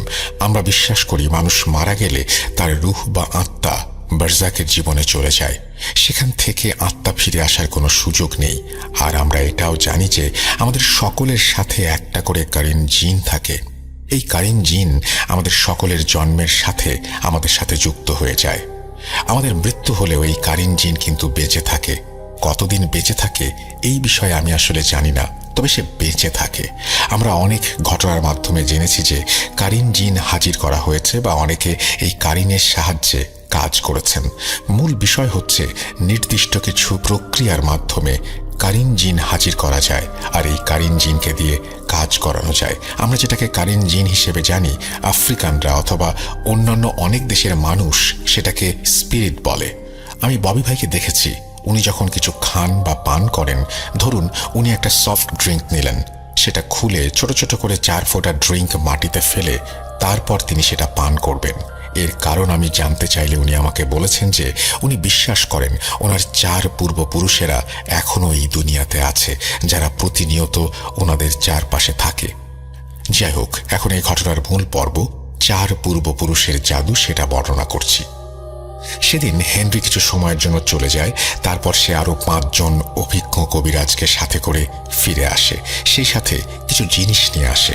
তার ভেতর ছিল 4টি কবুতর, কিছু পাখির পালক, 4টা মানুষের খুলি, কিছু রং, মোমবাতি ইত্যাদি। হেনরি বলেছেন, সূর্য যখন একদম মাথার উপরে থাকবে, অর্থাৎ ভর দুপুর, ঠিক তখন আমি আমার সহকর্মী এই 5 বন্ধু আমাদের রিচুয়াল শুরু করব। আমাকে একটা ফাঁকা জায়গা দিতে হবে, সেখানে আমরা ছাড়া আর কেউ যেন না আসতে পারে, সেই বিষয়ে আপনাদের খেয়াল রাখতে হবে। ববি বলছেন, হেনরির কথা মতো তাকে কেভিনের বাড়িটা ছেড়ে দেয়া হয় আর আমরা দূর থেকে হেনরির কর্মকাণ্ড লক্ষ্য করছি। তো সূর্য যখন একদম মাথার ওপরে, তখন হেনরি কবুতর 4টাকে জবাই করে প্রত্যেকটা কবুতরের রক্ত আলাদা আলাদা করে রাখে। তারপর হেনরি সেই 4টা মানুষের খুলি বের করে, এক একটা খুলির ওপরে একটি করে কবুতরের রক্ত ঢেলে দেয়। রোদের তাপে কিছুক্ষণ পরে খুলিগুলোর রক্ত শুকিয়ে যায়। তারপর হেনরি কিছু পাখির পালক আগুনে পুড়িয়ে সেটা ছাই করে নেয়। সেই ছাইয়ের সাথে কিছুটা রং মিশিয়ে সামান্য পানি দিয়ে সেটাকে এক ধরনের কালির মতো বানিয়ে ফেলে। তারপর রোদে শুকিয়ে যাওয়া রক্ত মাখা মাথার খুলিগুলোর ওপরে আঙুলের সাহায্যে কিছু একটা লিখতে শুরু করে হেনরি। এক সময় এক এক করে 4টা মাথার খুলির ওপরে লেখা শেষ হলে আবারও খুলিগুলো কিছুক্ষণ রোদে শুকিয়ে নেয় হেনরি। খুলিগুলো শুকিয়ে গেলে হেনরি সহ বাকি কবিরাজরা সেই 4টি মাথার খুলি নিয়ে কেভিনের সেই কবিরাজি করার জন্য যে ঘর, সেই ঘরে চলে যায়। তারপর সেখানে সবাই মিলে শুরু করে একটি যজ্ঞ। ববি ভাই বলছেন, ওই দিন ওই 6 কবিরাজ একটা মালসার ভেতরে আগুন জ্বালিয়ে সেই আগুনের পাত্রের পাশে এই 4টি মানুষের মাথার খুলি রেখে তন্ত্র মন্ত্র পড়তে থাকে এবং তাদের জানা জাদুবিদ্যা সব জাহের করতে থাকে। সেদিন দুপুর থেকে সন্ধ্যা পর্যন্ত এই 6 জন কবিরাজ এই রিচুয়াল করেছিল। এতে করে নাকি এই 4 পুরুষের আত্মা পূর্ণ শক্তি পেতে সক্ষম হয়েছিল। একটা কথা বলে রাখা ভালো, এই যে 4টি মানুষের মাথার খুলি, এগুলো মূলত ওই কবিরাজদের ভেতরে কোনো একজনের 4 পূর্বপুরুষের মাথার খুলি ছিল, যেমন বাবার, দাদার, দাদার বাবার এবং তার বাবার। কেননা এই ম্যাজিক সম্পূর্ণ করতে হলে এমন 4টা মানুষের খুলির প্রয়োজন, যা হতে হবে 4 পূর্বপুরুষের মাথার খুলি। যাই হোক, সন্ধ্যা পর্যন্ত টানা যজ্ঞ শেষ করে হেনরি এবং বাকি কবিরাজরা বাইরে চলে আসে। তারপর হেনরি আমাদের সবাইকে ডাকে। আমরা হেনরির কাছে গেলে হেনরি আমাদের বলে, আপনারা দয়া করে কেউ ঘর থেকে বের হবেন না। সূর্য ডোবার সাথে সাথে আমি আমার আসল কাজ, অর্থাৎ 4 পূর্বপুরুষের আত্মা ফেরানো জাদু শুরু করব। বাইরে পরিবেশটা তখন অস্বাভাবিক হয়ে যেতে পারে, সবার কাছে মনে হতে পারে প্রচণ্ড ঝড় তুফান হচ্ছে। দয়া করে কেউ ভয় পাবেন না, আর ভুলেও এই উঠানের চারপাশে কেউ আসবেন না। যদি কেউ আসেন তবে নিজ দায়িত্বে আসবেন, কেননা তারা চরম ক্ষতির সম্মুখীন হতে পারেন। হেনরির কথা শোনার পরে আমরা তাকে আশ্বস্ত করি যে আমরা কেউ আসবো না এখানে, আপনি আপনার কাজ চালিয়ে যান। সেদিন সূর্য ডোবার পরে শুরু হয় আসল কাজ। ববি ভাই বলছেন, আমরা তখন আড়াল থেকে দেখতে থাকি হেনরি কি করছেন। তাছাড়া এই সমস্যা সমাধানের পরে হেনরি আমাদের সবকিছু খুলে বলেছিল। আমি ঘটনার ধারাবাহিকতা বজায় রাখার জন্য সেটা এখন বলছি যে কিভাবে করা হয়েছিল, কি করা হয়েছিল এই 4 পূর্বপুরুষের আত্মা ফেরানোর সময়। সেদিন হেনরি উঠোনের মাঝখানে একটি কাপড় বিছিয়ে সেখানে সেই 4টি মানুষের মাথার খুলি রাখে। তারপর সেই খুলি বরাবর 4টি দাগ কেটে দেয়, মানে 4টি খুলির সামনের দিকে একটি করে সরল রেখা টানে। সেই দাগের ওপরে কিছু রং ছিটিয়ে সেগুলোর উপরে মোমবাতি স্থাপন করে, অনেকটা অ্যাসেম্বলির মতো করে সাজিয়ে নেয়। এরপর সেই মোমবাতিতে আগুন জ্বালিয়ে হেনরি সহ বাকি কবিরাজরা খুলিগুলোর সামনে দিয়ে এক লাইনে বসে পড়ে। তারপর সবাই মন্ত্র পড়া শুরু করে। ঘন্টার পর ঘন্টা মন্ত্র পড়েই যাচ্ছে তারা। বেশ কিছুক্ষণ মন্ত্র পাঠ করার পরে চারপাশে ঝড় উঠতে থাকে, মনে হচ্ছে এখনই সব লণ্ডভণ্ড করে দেবে। অবাক করা বিষয় হচ্ছে এত বাতাসের ভেতরেও মোমবাতিগুলো ঠিকই জ্বলছে। একটি ভয়ঙ্কর পরিবেশ সৃষ্টি হয় তখন। এভাবে ঝড় বাতাস চলাকালীন সময় প্রথম সারির মোমবাতিগুলো এক এক করে নিভে যায়। তারপর তার কয়েক সেকেন্ড পরে একটি আলো এসে প্রবেশ করে প্রথম খুলির ভেতরে। আলোটি যখন প্রথম খুলির ভেতরে প্রবেশ করেছে তখন সব কবিরাজ একসাথে দাঁড়িয়ে যায়। তারপর তারা সুরেলা কণ্ঠে একটি লাইন বলতে থাকে, যার বাংলা অর্থ হচ্ছে, তোমার পিতাকে নিয়ে এসো। এভাবে কিছুক্ষণ গান গাওয়ার পর ওই আলোটি আবার ওই খুলি থেকে বেরিয়ে চলে যায়। তার কয়েক মিনিট পরে দ্বিতীয় লাইনের মোমবাতি সব এক এক করে নিভে যায়। তারপর একটি আলো এসে দ্বিতীয় মাথার খুলির ভেতর প্রবেশ করে। ওই আলোটি যখন দ্বিতীয় খুলির ভেতরে প্রবেশ করে তখন সব কবিরাজ আবারও একই সুরে সেই গান গাইতে থাকে। তার কিছুক্ষণ পরে আবারও একই ঘটনা ঘটে, আলোটি খুলি থেকে বের হয়ে যায়। তৃতীয় লাইনের মোমবাতিগুলো এরপর সব নিভে যায়। আরেকটি আলো এসে তৃতীয় মাথার খুলিতে প্রবেশ করে। প্রবেশ করার সাথে সাথে কবিরাজরা সেই একই গান আবারও গাইতে থাকে। তার কিছুক্ষণ পর আবার সেই তৃতীয় আলোটি খুলি থেকে বেরিয়ে যায়। তৃতীয় খুলিটি যখন ওখান থেকে চলে যায় তারপর পরিবেশটা আরো বেশি ভয়ঙ্কর হয়ে ওঠে। মনে হচ্ছে এক্ষুনি সব লণ্ডভণ্ড হয়ে যাবে। চারপাশ জুড়ে তখন প্রচণ্ড বাতাস বইছে। এমন সময় চতুর্থ লাইনের মোমবাতিগুলো নিভে যায় এবং একে একে 4টি আলো 4টি খুলিতে প্রবেশ করে। যখনই ওই আলো খুলিগুলোর ভেতরে প্রবেশ করেছে তখন আবার সেই কবিরাজরা উঠে দাঁড়ায় এবং সবাই একসাথে বলতে থাকে, হে মহাত্মা, বাঁচাও আমাদেরকে বাঁচাও। এইভাবে বেশ কিছুক্ষণ চলার পরে ওই 4টি মানুষের মাথার খুলি মানুষের মতো কথা বলে ওঠে। ওরা বলে, তোদের এত বড় সাহস, আমাদের বিরক্ত করিস। তখন হেনরি বলে, আমাদের ক্ষমা করে দাও, আমরা যে বড় অসহায়, আমাদের আর কোনো পথ খোলা ছিল না, আমরা বাধ্য হয়ে তোমাদেরকে ডেকেছি। তারপর ওই 4 পূর্বপুরুষের সাথে কবিরাজ হেনরির অনেক কথা হয়। অবশেষে হেনরি সক্ষম হয় তাদের শান্ত করতে। এক পর্যায়ে চতুর্থ খুলির যেটার ভেতরে গোমের আত্মা ছিল সে বলে, আমাদের কেন ডেকেছিস সেটা বল। তখন হেনরি সবকিছু খুলে বলে কিভাবে ইউরোবারা ইবদের ওপরে কালো জাদু করেছে আর এই সমস্যার সমাধান কি সেই বিষয়ে গোঁয়ের কাছে তারা জানতে চায়। সবকিছু শুনে গোঁ বলে, এই সমস্যার সমাধান হচ্ছে আয়না জাদু। তারপর গোঁ হেনরিকে বলে দেয় কিভাবে সেই আয়না জাদু করতে হবে, আর গোঁ এটাও বলে দেয় আজকে রাতে কোন 3 যুবক মারা যাবে। তাদেরকে যদি বাঁচাতে চায় তাহলে তাদেরকে পানির ভেতরে রাখতে হবে। এই জিনের জাদু পানিতে কাজ করে না। ওরা 3 জন যেন আজকে সারা রাত পানির ভেতরে কাটিয়ে দেয়, তাহলেই বাঁচতে পারবে। এরপর সে বলে, আর তুই আগামীকাল আয়না জাদু প্রয়োগ করবি। এই আয়নার ভেতরে তাদেরকে বন্দি করে হত্যা করবি। পুরো প্রক্রিয়াটি কিভাবে করতে হবে সেটা গোঁ হেনরিকে শিখিয়ে দেয়। তারপর সেই মানুষের মাথার খুলিগুলো থেকে একে একে 4টি আলো উড়ে চলে যায়। এভাবেই শেষ হয় 4 পূর্বপুরুষের জাদু। সবকিছু সম্পূর্ণ হওয়ার পর হেনরি সবাইকে আবারও ডাকে। আমরা তার কাছে গেলে সে সবকিছু খুলে বলে। তারপর সেই 3 জন যুবককে যাদেরকে আজকে রাতে মেরে ফেলা হবে তাদেরকে একটি পুকুরে রাত কাটাতে বলা হয়। হেনরির কথা মতো ওই 3 জন যুবক সারা রাত পুকুরের পানিতে কাটিয়েছিল। পরের দিন বিকেলে হেনরি একা আসে, সাথে 3টা আয়না নিয়ে। হেনরিকে দেখে আমরা সবাই তার কাছে এগিয়ে গেলাম। তখন হেনরি বলে, আমাদের কোনো সমস্যা হয়েছে কিনা। আমরা তাকে বলি, না, আজকে আর কোনো সমস্যা হয়নি। যাই হোক, সেদিন বিকেল থেকে হেনরি একটা রিচুয়াল শুরু করে, যেটা কেভিনের উঠোনে বসে সে করেছিল। রিচুয়ালটা মূলত একটি পূজা পাঠ ছিল, যেটা সঙ্গত কারণে আমি বর্ণনা করতে চাই না। সেদিন সূর্য ডোবার পরে হেনরি একটি গণ্ডি কেটে বসে। তার সামনে ছিল 3টি আয়না। সেই 3টি আয়না সামনে রেখে মন্ত্রপাঠ করতে থাকে। কিছুক্ষণ মন্ত্রপাঠ করার পরে একসাথে 3টি আলো এসে সেই 3টা আয়নার ভেতরে প্রবেশ করে। তারপর হেনরি একটা ছুরি দিয়ে একটি আয়নার ভেতরে আঘাত করে। যখনই সে ছুরি দিয়ে আয়নার ভেতরে আঘাত করে তখন প্রচণ্ড একটি আর্তনাদের শব্দ ভেসে আসে। ববি ভাই বলেছেন ওই আর্তনাদের শব্দটা এত জোরালো ছিল যেমনটা খুব নিকটে বজ্রপাত হলে হয়। উপস্থিত সবার কানের পর্দা ফেটে যাবার মতো অবস্থা হয়েছিল। এভাবে একে একে 3টি আয়নাকে হেনরি আঘাত করে ছুরি দিয়ে, আর প্রত্যেকবার ওইভাবে আর্তনাদের শব্দ ভেসে আসে। এটা শেষ করার পরে হেনরি আমাদের সবাইকে ডাকে এবং সে বলে সমস্যার সমাধান হয়ে গেছে, আজকে থেকে তোমরা সবাই ইউরোবাদের কালো জাদু থেকে মুক্তি পেলে। ডিউটি ছিল সকাল 8টা থেকে রাত্র 8টা পর্যন্ত।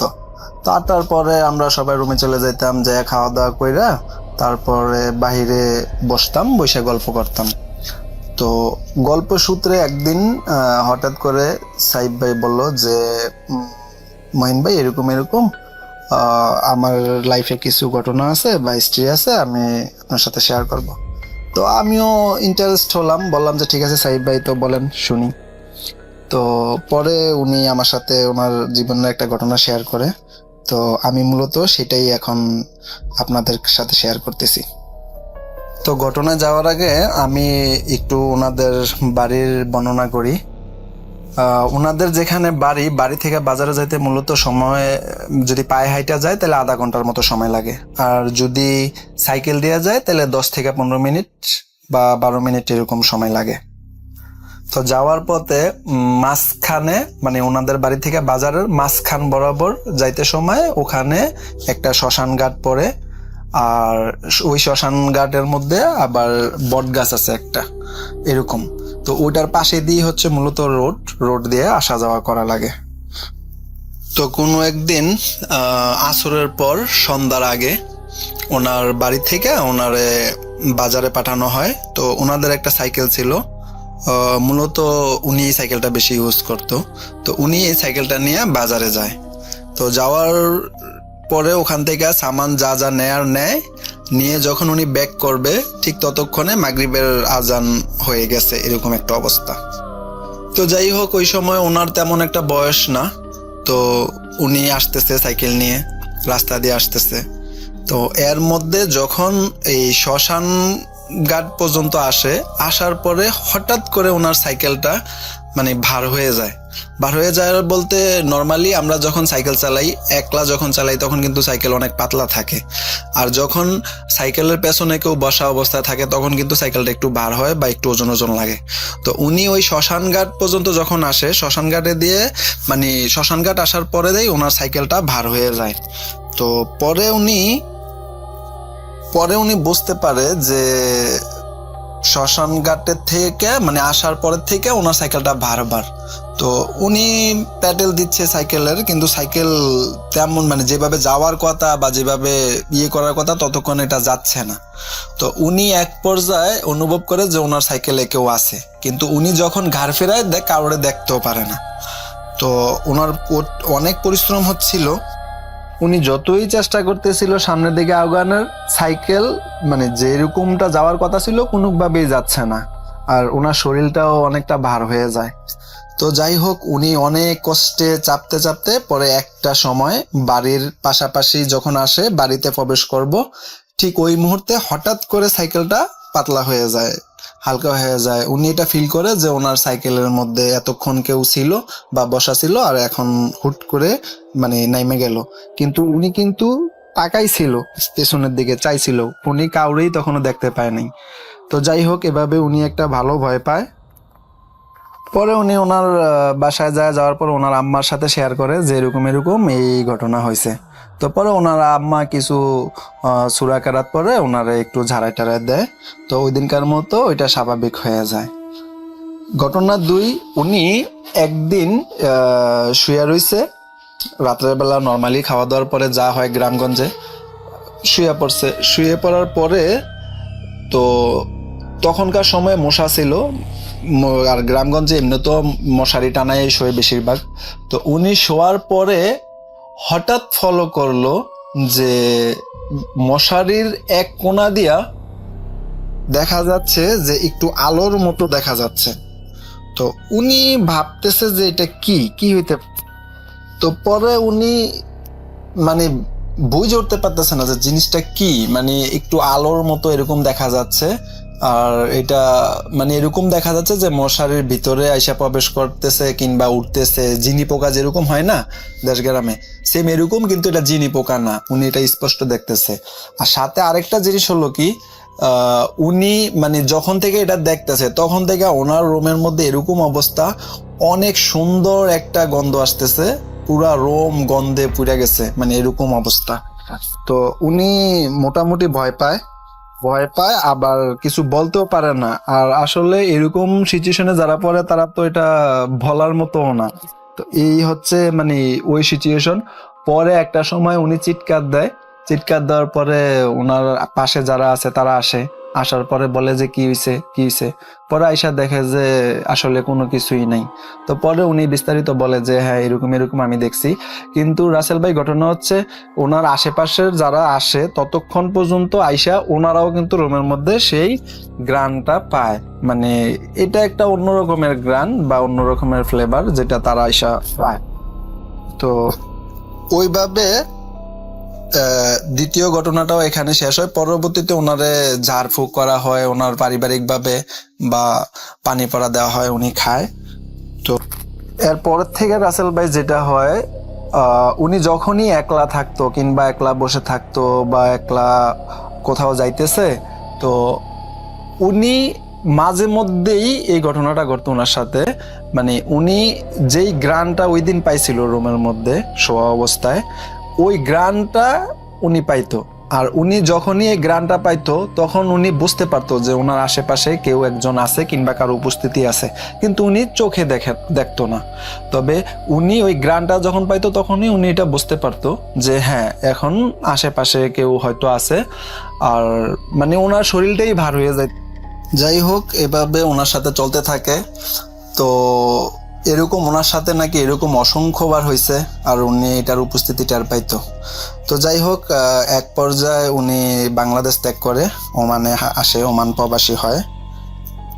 তো ওমানে আসার পরেও উনি মাঝে মধ্যেই ওই জিনিসটার উপস্থিতি টের পাইতো। আর যখনই ওই জিনিসটা ওনার আশেপাশে আসতো তখনই উনি একটা আলাদা গ্রান নাকের মধ্যে পাইতো, কিংবা ওনার আশেপাশে অনেক সুগন্ধি পাওয়া যাইতো, অন্যরকম একটা গ্রান আসতো। তো উনি বুঝতে পারতো যে এখন ওইটা ওনার আশেপাশেই আছে।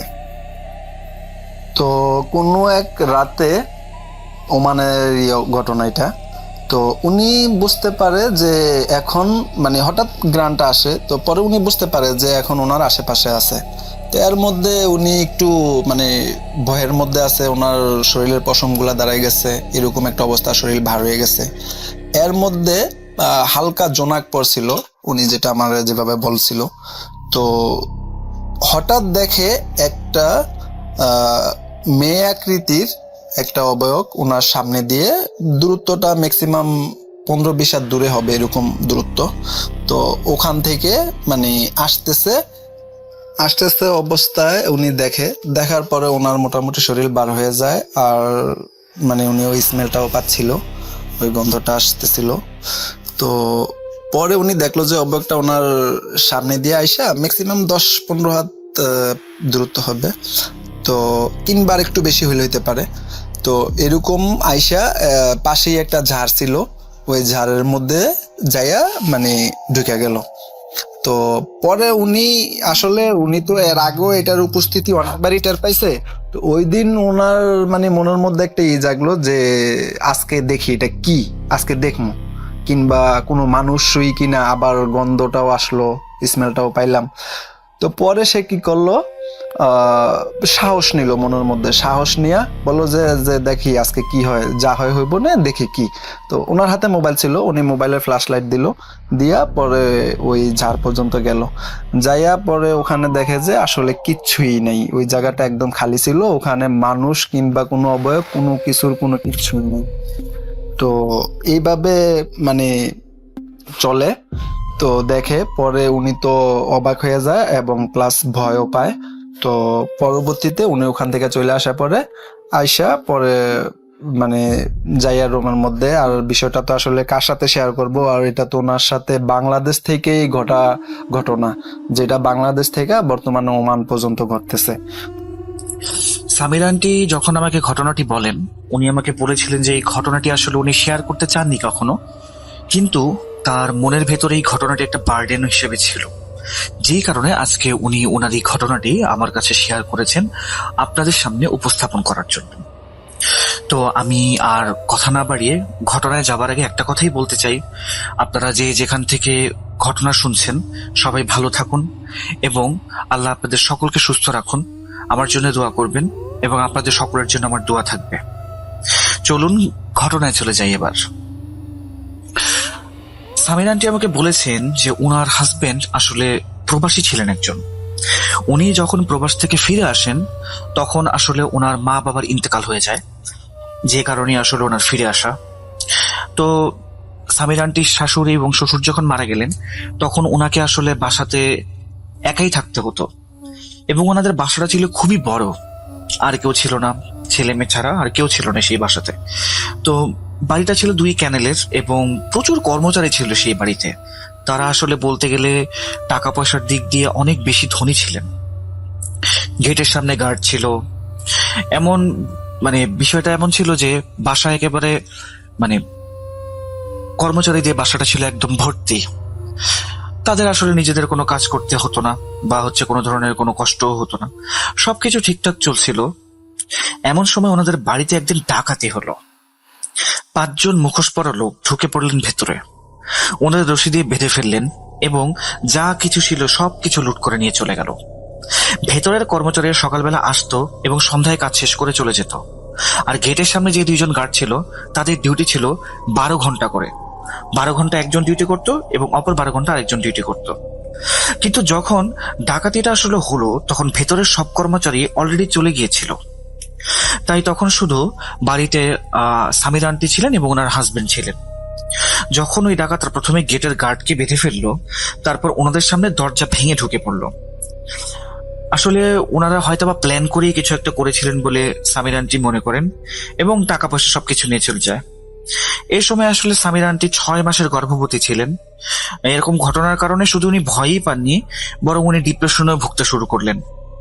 এই জন্য উনি ঠিক করলেন কি কিছুদিনের জন্য উনি আসলে ওনার মা বাবার বাড়িতে চলে যাবেন। তো কিছুদিন পরে মার কাছে উনি চলে গেলেন এবং ভালো ফিল করলেন যখন, তখন উনি আবার ফিরে এলেন। ভালো লাগা ওনার একটু কাজ করতে শুরু করলো। আবার ফিরে এসে উনি ওনার স্বামীকে জিজ্ঞেস করলেন ডাকাতরা কি ধরা পড়েছে নাকি। ওনার স্বামী উত্তর দিলেন না, এখনো পড়ে নাই, কিন্তু পুলিশ এখনো খুঁজছে, কিন্তু এখনো কোনো সূত্র পাওয়া যাচ্ছে না আসলে। সামির আন্টি তখন বললেন যে ওনার একজন কর্মচারী হয়তো এর সাথে জড়িত থাকতে পারেন। তখন ওনার হাজবেন্ড ওনাকে জিজ্ঞেস করেন যে এটা তুমি কিভাবে বুঝলে। তখন সামির আন্টি বললেন কি তুমি সময়টা দেখো, যেই সময় ডাকাতিটা হয়েছে সেই সময় কিন্তু আমাদের বাড়ির ভেতরের যে কর্মচারীদের ছিল তারা কিন্তু তখন আসলে ভেতরে ছিল না, কাজেই এটা কিন্তু কোনো কোইন্সিডেন্স হতে পারে না। আর বাহিরের গার্ডটাকে দেখো, এত সুন্দর কোনো বাধা দেওয়া ছাড়াই ডাকাতগুলোকে ভেতরে ঢুকতে দিল, কোনোভাবেই প্রতিরোধ করলো না, এটা কিভাবে সম্ভব। তখন সামির আন্টি সেই বাহিরের গার্ডটাকে ওনার হাজবেন্ডের সামনে ডেকে আনলেন এবং আনার পরে উনি কয়েকটা প্রশ্ন করার সাথে সাথে গার্ডটা কিছুটা প্যানিকড হয়ে গেল। উনি জিজ্ঞেস করলেন যে তুমি যে সেদিন ডিউটি করছিলা সেদিন আসলে ওনাদেরকে তুমি প্রতিরোধ কেন করো নাই। উনি আমতা আমতা করে বললেন কি যে আমার কাছে তো ওরকম কোনো অস্ত্র শস্ত্র নাই, আর ওনাদের কাছে ছুরি বল্লম কত কিছু ছিল, আমি আসলে পারি নাই।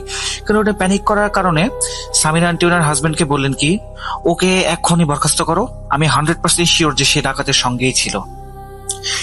যদিও ওনার হাজবেন্ড ওনার কথাটাতে খুব বেশি একটা কনভিন্স হলেন না, তারপর ওনার স্ত্রীর কথায় উনি লোকটাকে কাজ থেকে বের করে দিলেন এবং পরবর্তী দিন ওনারা নতুন একজন কর্মচারী নিয়োগ দিলেন।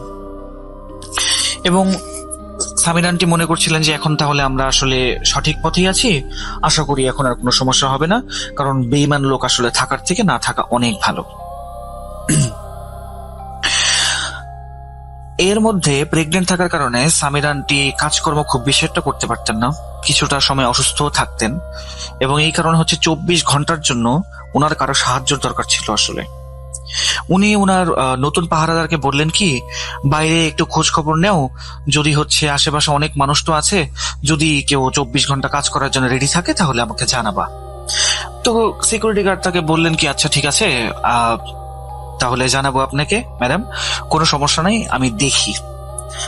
তো 2 দিন পরে পাহারাদার এসে আন্টিকে বললেন কি যে, ম্যাডাম বাহিরে একটা মেয়ে অপেক্ষা করছে, সে বলছে যে সে 24 ঘন্টা থাকার জন্য প্রস্তুত এবং গৃহস্থলীর সব কাজ সে খুব ভালোই করতে পারে। তখন সামিরা আন্টি ওনাকে বললেন কি যে, ঠিক আছে তাহলে তাকে ভেতরে নিয়ে আসো, কথা বলে দেখি।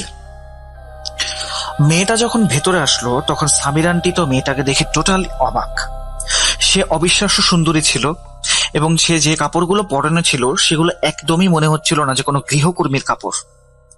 উনি ভাবলেন যে এই মেয়েটি আগে যেখানে কাজ করতেন নিশ্চয়ই সেই লোকগুলি খুব ভালো ছিল, যারা হচ্ছে ওনাকে খুব যত্নে রেখেছেন আর কি। আন্টি পরে মেয়েটাকে অনেকগুলো প্রশ্ন করতে লাগলো যে কোথায় কাজ করতে, কোথায় থাকতে। তো ওনাদের কথোপকথনের পরে উত্তরগুলো নিয়ে যখন হচ্ছে আন্টি সন্তুষ্ট হলেন, তখন উনি মেয়েকে জিজ্ঞেস করেন যে তুমি কি ধরনের কাজ পারো। তখন মেয়েটি বলল যে, আন্টি আমি খুবই পরিশ্রমী এবং পরিষ্কার থাকি, আর আমি আসলে আপনি যখন যেই কাজই করতে বলবেন আমি কখনো মানা করব না। তো আন্টি চিন্তা করলেন কি, সে যেহেতু খুবই পরিশ্রমী, পরিষ্কার ছিল এবং তার কথা বলার ধরনও আন্টিকে অনেক প্রভাবিত করেছিল। কিছুক্ষণ আলাপ করার পর আন্টি মেয়েটাকে রেখে দেওয়ার সিদ্ধান্ত নিলেন। আন্টির মতে সেই মেয়েটি তখন 17 বছর বয়সী ছিল, যেই কারণে তার কোনো ধরনের কোনো আইডেন্টিফিকেশন কার্ড তখন ছিল না। এই ঘটনাটা আসলে হচ্ছে 90s এর আমল। তো সেই টাইমে আসলে আইডেন্টি কার্ড 17 বছর বয়সে থাকার কথাও না।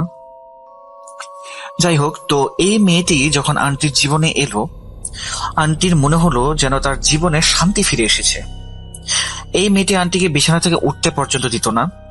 সবকিছু এমন হয়ে গেছিল যে ওনাকে কিছু বলতেও হতো না, কিছু করতেও হতো না। আন্টি তার জন্য খুবই খুশি ছিলেন এবং আশেপাশের সবার কাছেই তার প্রশংসা করতেন। কিন্তু হঠাৎ কিছুদিন পরে আস্তে আস্তে জিনিসপত্র কিছুটা বদলাতে শুরু করে। আসলে আন্টি তখন 8 মাসের গর্ভবতী ছিলেন। তিনি জানতেন যে এটা আসলে যেই সমস্যাগুলি হচ্ছে ওনার, এটা আসলে ওনার প্রেগনেন্সির কোনো ইফেক্ট না। কারণ হচ্ছে ওনার সমস্যাগুলো এমন ছিল যে উনি প্রথমে রাতে কিছু অদ্ভুত স্বপ্ন দেখা শুরু করলেন, যেখানে কবরস্থান আর মৃত মানুষ দেখতে পেতেন উনি। ওনার মনে হচ্ছিল যে চারপাশে যেন অনেক মৃতদেহ ছিল, তারা ঘরটাকে ছিঁড়ে ফেলছিল এবং আন্টির দিকে যেন ছুটে আসছিল। দৃশ্যটা এত ভয়ঙ্কর ছিল যে উনি ঘুমাতে পর্যন্ত পারতেন না। ইভেন যদি ঘুমিয়ে থাকতেন তাহলে চিৎকার দিয়ে জেগে উঠতেন। এটা শুধু একদিনের ব্যাপার ছিল না, এই দুঃস্বপ্নগুলো আসলে আন্টির কাছে প্রতিদিনই প্রায় হাজির হচ্ছিল। উনি আসলে ঘুমাতে ভয় পাচ্ছিলেন। একটা সময় ভয় ছিল যে আবারও যদি একই স্বপ্ন দেখি বা চিৎকার করে জেগে উঠবো। স্বপ্নগুলো আসলে ওনার কাছে এতটাই বাস্তবিক মনে হতো যে জেগে ওঠার পরও উনি মনে করতেন যে উনি এখনো আসলে মনে হয় বিপদেই আছেন। সময় চলে যাচ্ছিল আর ওনার ডেলিভারির দিন কাছাকাছি আসছিল। আল্ট্রাসাউন্ড অনুযায়ী বাচ্চা পুরোপুরি সুস্থ ছিল, কিন্তু যখন উনি ডেলিভারি করলেন তখন বাচ্চাটা মৃত জন্ম নেয়। এবং শুধু মৃত নয়, বাচ্চাটা এমন ভাবে জন্ম নেয় যে হচ্ছে বাচ্চাটার শরীরের হাড় যেন সব চুরমার হয়ে গেছে। আর এই ঘটনাটা যেন গতকালকেই ঘটেছে এমন। কারণ এর আগে যখন পরীক্ষা নিরীক্ষা করা হয়েছিল তখন ডাক্তার বলেছিল কোনো সমস্যা নেই। ইভেন আগের দিনও হচ্ছে বাচ্চার হার্টবিট বা হচ্ছে বাচ্চার নড়াচড়া উনি ফিল করতে পারছিলেন। তাহলে এটা কিভাবে সম্ভব? তখন আসলে ওনার বোন যে আছে আমরিন বা অ্যামি, উনি এবং আন্টির হাজবেন্ড এই বিষয়ে কিছু বললেন না। তারা শুধু বলেছিলেন যে এখানে কোনো একটা সমস্যা হয়তো বা আছে, ডাক্তার কি বলে দেখা যাক। কয়েকদিন পর যখন অ্যামি সত্যি কথা বলল, তখন মনে হলো যে মাটির নিচ থেকে আসলে মাটি সরিয়ে নেওয়া হচ্ছে ওনার পায়ের নিচ থেকে। এটা ছিল আসলে তার প্রথম সন্তান, যার জন্মদানের সময় সবকিছুই পুরোপুরি স্বাভাবিক ছিল, জটিলতা তো ছিলই না। ডাক্তার সেখানে বসেছিল মাথা ধরে আসলে, কারণ আল্ট্রাসাউন্ডে বাচ্চাটা পুরোপুরি সুস্থ দেখাচ্ছিল। ডাক্তার বিশ্বাসই করতে পারছেন না। আমি যখন ডাক্তারকে বললো যে গতকালকে তো ঠিক ছিল, তখনই আসলে এরকম একটা অদ্ভুত অবস্থা যে এটা কেমন, কিভাবে সম্ভব। হাসপাতালে একদম ভিড় ভাট্টা লেগে গেছিল। ডাক্তাররা একটা বোর্ড গঠন করলেন এবং পুরো ব্যাপারটা তদন্ত করতে চাইলেন, কিন্তু আসলে তারা কোনো সিদ্ধান্তে উপনীত হতে পারেনি তখনও। ওনার জন্য দিনটা একেবারে দুঃস্বপ্নের মতো ছিল। শুধু সেই মানুষই ব্যথা অনুভব করতে পারে যারা তাদের সন্তানের এমন মৃত্যু সহ্য করেছে। উনি দিনের পর দিন অজ্ঞান অবস্থায় ছিলেন এবং শেষ পর্যন্ত ডিপ্রেশনে চলে গেলেন। উনি ওনার বাচ্চার মুখ পর্যন্ত দেখতে পারছিলেন না। ওনার মা ওনাকে বলতেন, দেখো মা, তুমি যদি তাকে দেখো তাহলে তোমার মেজাজ আরো খারাপ হয়ে যেত। এই কারণে হচ্ছে তার চেহারা তোমাকে দেখতে দেয়নি। তাকে এই কারণে তাড়াতাড়ি দাফন করা হয়েছিল, কষ্ট পেতে অনেক। কিন্তু এরপর থেকে আমি আস্তে আস্তে আরো অদ্ভুত স্বপ্ন দেখা শুরু করলাম। আমি বারবার স্বপ্নে একটা শিশুকে দেখতাম যে একা একা হাঁটতো, আর সে দেখতে ছিল আমার বাচ্চাটার মতোই, ঠিক যেভাবে আমার মা বর্ণনা করেছিল আর কি ওনার কাছে। উনি এটা বলছেন আমাকে। প্রথমে মনে হয়েছিল যে হয়তো এটা ওনার মনের ভুল, যেমন মা শিশুর চিত্রায়ন করেছিলেন নিজের মনের ভেতরে স্বপ্নে, সেটাই হয়তোবা।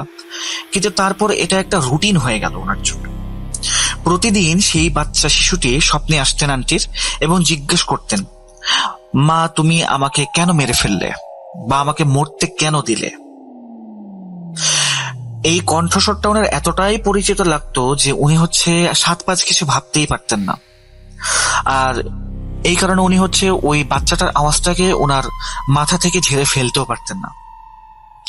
এক পর্যায়ে উনি সবকিছু ওনার হাজবেন্ডকে জানালেন এবং এরপর তিনি আমাকে বলেছিলেন যে ওনার হাজবেন্ড ওনাকে বলেছিলেন ওনার হাজবেন্ড নাকি এমন কোনো স্বপ্ন কখনো দেখেন নাই, বা হচ্ছে এটার কোনো কারণ উনি বুঝতে পারছেন না। ওনার হাজবেন্ডকে উনি বললেন যে আমি এমন স্বপ্ন দেখছি, কিন্তু আমি তো কখনো তোমার সাথে শেয়ার করিনি। আর বয়স্করা বলতো যে আসলে স্বপ্নের কথা শেয়ার করতে নেই, খারাপ স্বপ্নের কথা। তো উনি এই সমস্ত বলে বলে এতটাই অস্থির হয়ে পড়েছিলেন যে শান্তি পেতে ওনাকে ডাক্তারের প্রেসক্রাইব করা মেডিসিন পর্যন্ত খেতে হচ্ছিল। এছাড়া উনি ঘুমাতে পারতেন না এবং সবসময় মনের ভেতরে একটা ভয় থাকতো এবং উনি কোনো জায়গাতেই শান্তি পেতেন না। এই সময় সেই গৃহকর্মী, বাই দ্য ওয়ে সেই গৃহকর্মীটার নাম ছিল ফারিহা। তো সেই সময় সেই গৃহকর্মী ফারিহা ওনার খুবই যত্ন নেওয়া শুরু করলো। তো রাতের বেলা তার জন্য জেগে থাকতো মেয়েটা, দিনের বেলাতেও সবসময় পাশে থাকতো, যা কিছুই দরকার হতো তাই করতো। এমন সুন্দর আচরণ এবং এমন সুন্দর তার কাজকর্মের অবস্থা দেখে আন্টি কি করলেন, মেয়েটার বেতন হচ্ছে ডাবল করে দিলেন। এই চিন্তা করে যে যদি সেই টাইমে আমাকে ছেড়ে চলে যায় বা হচ্ছে কোনোভাবে কাজ ছেড়ে দেয়, তাহলে তো হয়তো আমি পাগল হয়ে যাব। উনি এটাও বলেছিলেন যে উনি শুধু আশা করছিলেন যে এভাবে যেন উনি পুরোপুরি ভেঙে না পড়েন। এতদিন যা ঘটেছে এসব কিছু তো ওনার মাথায় আটকেই ছিল।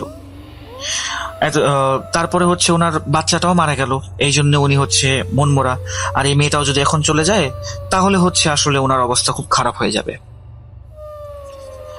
তো একদিন এরকম চলতে থাকার পরে উনি হচ্ছে ওনার কাপড়ে কিছু একটা অনুভব করলেন, মানে হচ্ছে কিছু একটা শক্ত কিছু একটা অনুভব করলেন এবং উনি বললেন কি যেটা অ্যাকচুয়ালি হতে পারে কোনো একটা তাবিজ। তো তাবিজ যখন ওনার কাছে মনে হলো তখন উনি এটা চিন্তা করলেন যে কাপড়ের ভেতরে সেলাই করে এই তাবিজ ঢোকানো, তাহলে এটা আসলে কি ঘটনা। আসলে আন্টির বাসায় কাপড় ধোয়ার জন্য একজন গৃহকর্মী ছিল, ইস্ত্রি করার জন্য একজন এবং সেলাই কাজ করার জন্য একজন ছিল। আর 24 ঘন্টা 7 দিন হচ্ছে যে এই গৃহকর্মীটা তার সাথে থাকতো, তাকে উনি ডেকে নিলেন এই তাবিজ জিনিসটা দেখানোর জন্য। তুমি এরপর যখন আন্টি ওনাকে তাবিজটা দেখানোর জন্য ডাকলেন, তখন যে কাপড় ধুইতো সেই হচ্ছে মহিলাটা বলল কি যে, ও ম্যাডাম এটা কি, এটা তো জাদু, এটা তো আপনার উপরে কেউ জাদু করেছে। আমি তাকে জিজ্ঞেস মানে আন্টি তাকে জিজ্ঞেস করলেন যে তুমি এটা কি বলছো, জাদু কিভাবে হয়, তুমি জাদু সম্পর্কে কি জানো। সে বলল কি যে শুনেছি জাদু যখন কেউ করে তখন হচ্ছে এরকম তাবিজ বা হচ্ছে কোনো অ্যামিউলেট এগুলো জিনিসপত্র রাখতে হয়।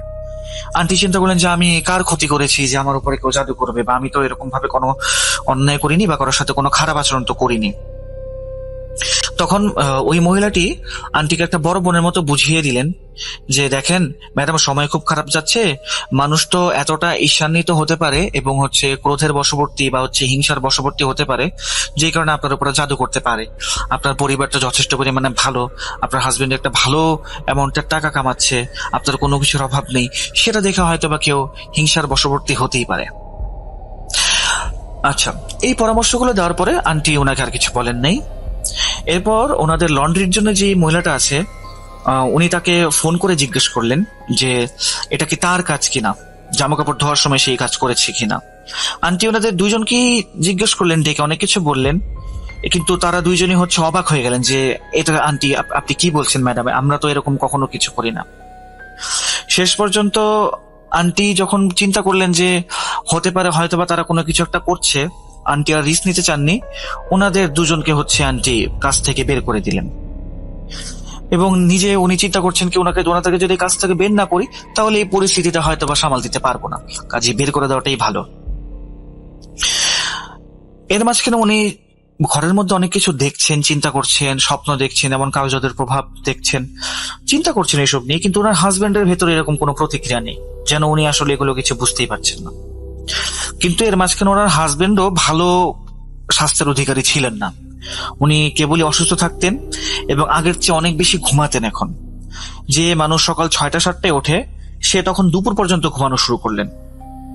ওনার স্বাস্থ্য অনেকদিন ধরেই খারাপ চলতে লাগলো। ওনার একটা গার্মেন্টস ফ্যাক্টরি ছিল এবং উনি একটা গার্মেন্টস ফ্যাক্টরিতে কাজ করতেন এবং উনি কখনো ছুটি নেননি, কিন্তু হঠাৎ করে উনি অনেক বেশি ছুটি নেওয়া শুরু করলেন। এক রাতে আন্টি একটা ভয়ঙ্কর মুখওয়ালা মহিলার স্বপ্ন দেখলেন।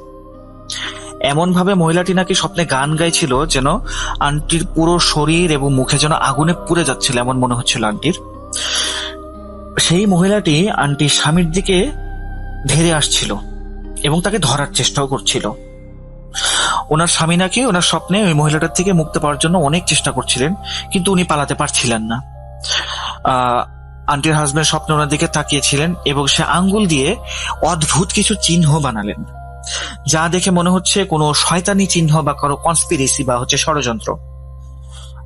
এরপরে হচ্ছে আন্টি আমাকে বলেন যে তুমি যদি আমি চিহ্নটা তোমাকে দেখাই বাবা, তুমি গুগল করে যদি দেখো তাহলে তুমি বুঝতে পারবে যে আসলে এটা কিসের চিহ্ন ছিল, কিন্তু এটা আমি তোমাকে দেখাবো না। যাই হোক, তো উনি সেই চিহ্নটা স্বপ্নে দেখার পরে খুব ভয় পেলেন এবং এত ভয় পেয়েছিলেন যে ওনার পাশে ওনার হাজবেন্ড ঘুমাচ্ছে, কিন্তু ওনার দুঃস্বপ্ন চলেই যাচ্ছে এবং উনি খুব চিৎকার দিয়ে ঘুম থেকে উঠলেন, একদম চিৎকার দিয়ে ঘুম থেকে উঠলেন। এবং ওনার হাজবেন্ডও তখন ওনাকে জিজ্ঞেস করছে যে তোমার কি হয়েছে, বলো আমাকে কি সমস্যা। তখন উনি ওনার হাজবেন্ডকে স্বপ্নের কথাটা বললেন।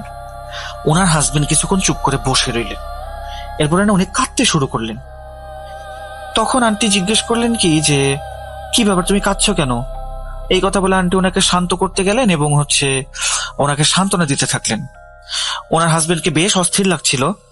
তারপর হচ্ছে উনি বললেন যে ওনার হাজবেন্ড ওনাকে বলেছিলেন যে ওনার মনে হচ্ছে যে উনি আর জীবিত নেই বা ওনার আত্মা যেন বেরিয়ে চলে গেছে, এমন টাইপের স্বপ্ন উনি দেখেছিলেন। আর উনি এও দেখেছিলেন যে বাজে চেহারার একটা মহিলা নাকি তার আত্মাটা কবজ করতে এসেছে, এমন কিছু। তার মানে আন্টি চিন্তা করলেন কি তাহলে তো এখন আমার হাজবেন্ড এই জিনিসগুলো দেখা শুরু করেছে, এটা তাহলে হচ্ছেটা কি? উনি বললেন যে প্রথমে শুধু উনি মৃত মানুষ, ওনার হাজবেন্ডও বলছে যে প্রথমে শুধু উনি মৃত মানুষ দেখতে পেতেন, কিন্তু এরপর সে প্রতি রাতেই সেই পুড়ে যাওয়া মহিলাটাকে দেখতে পেতেন যে তাকে স্বপ্নে হত্যা করার চেষ্টা করছে। আঙ্কেল যখন কথাগুলো বলছিল তখন নাকি ওনার গলার স্বর খুবই কাঁপছিল।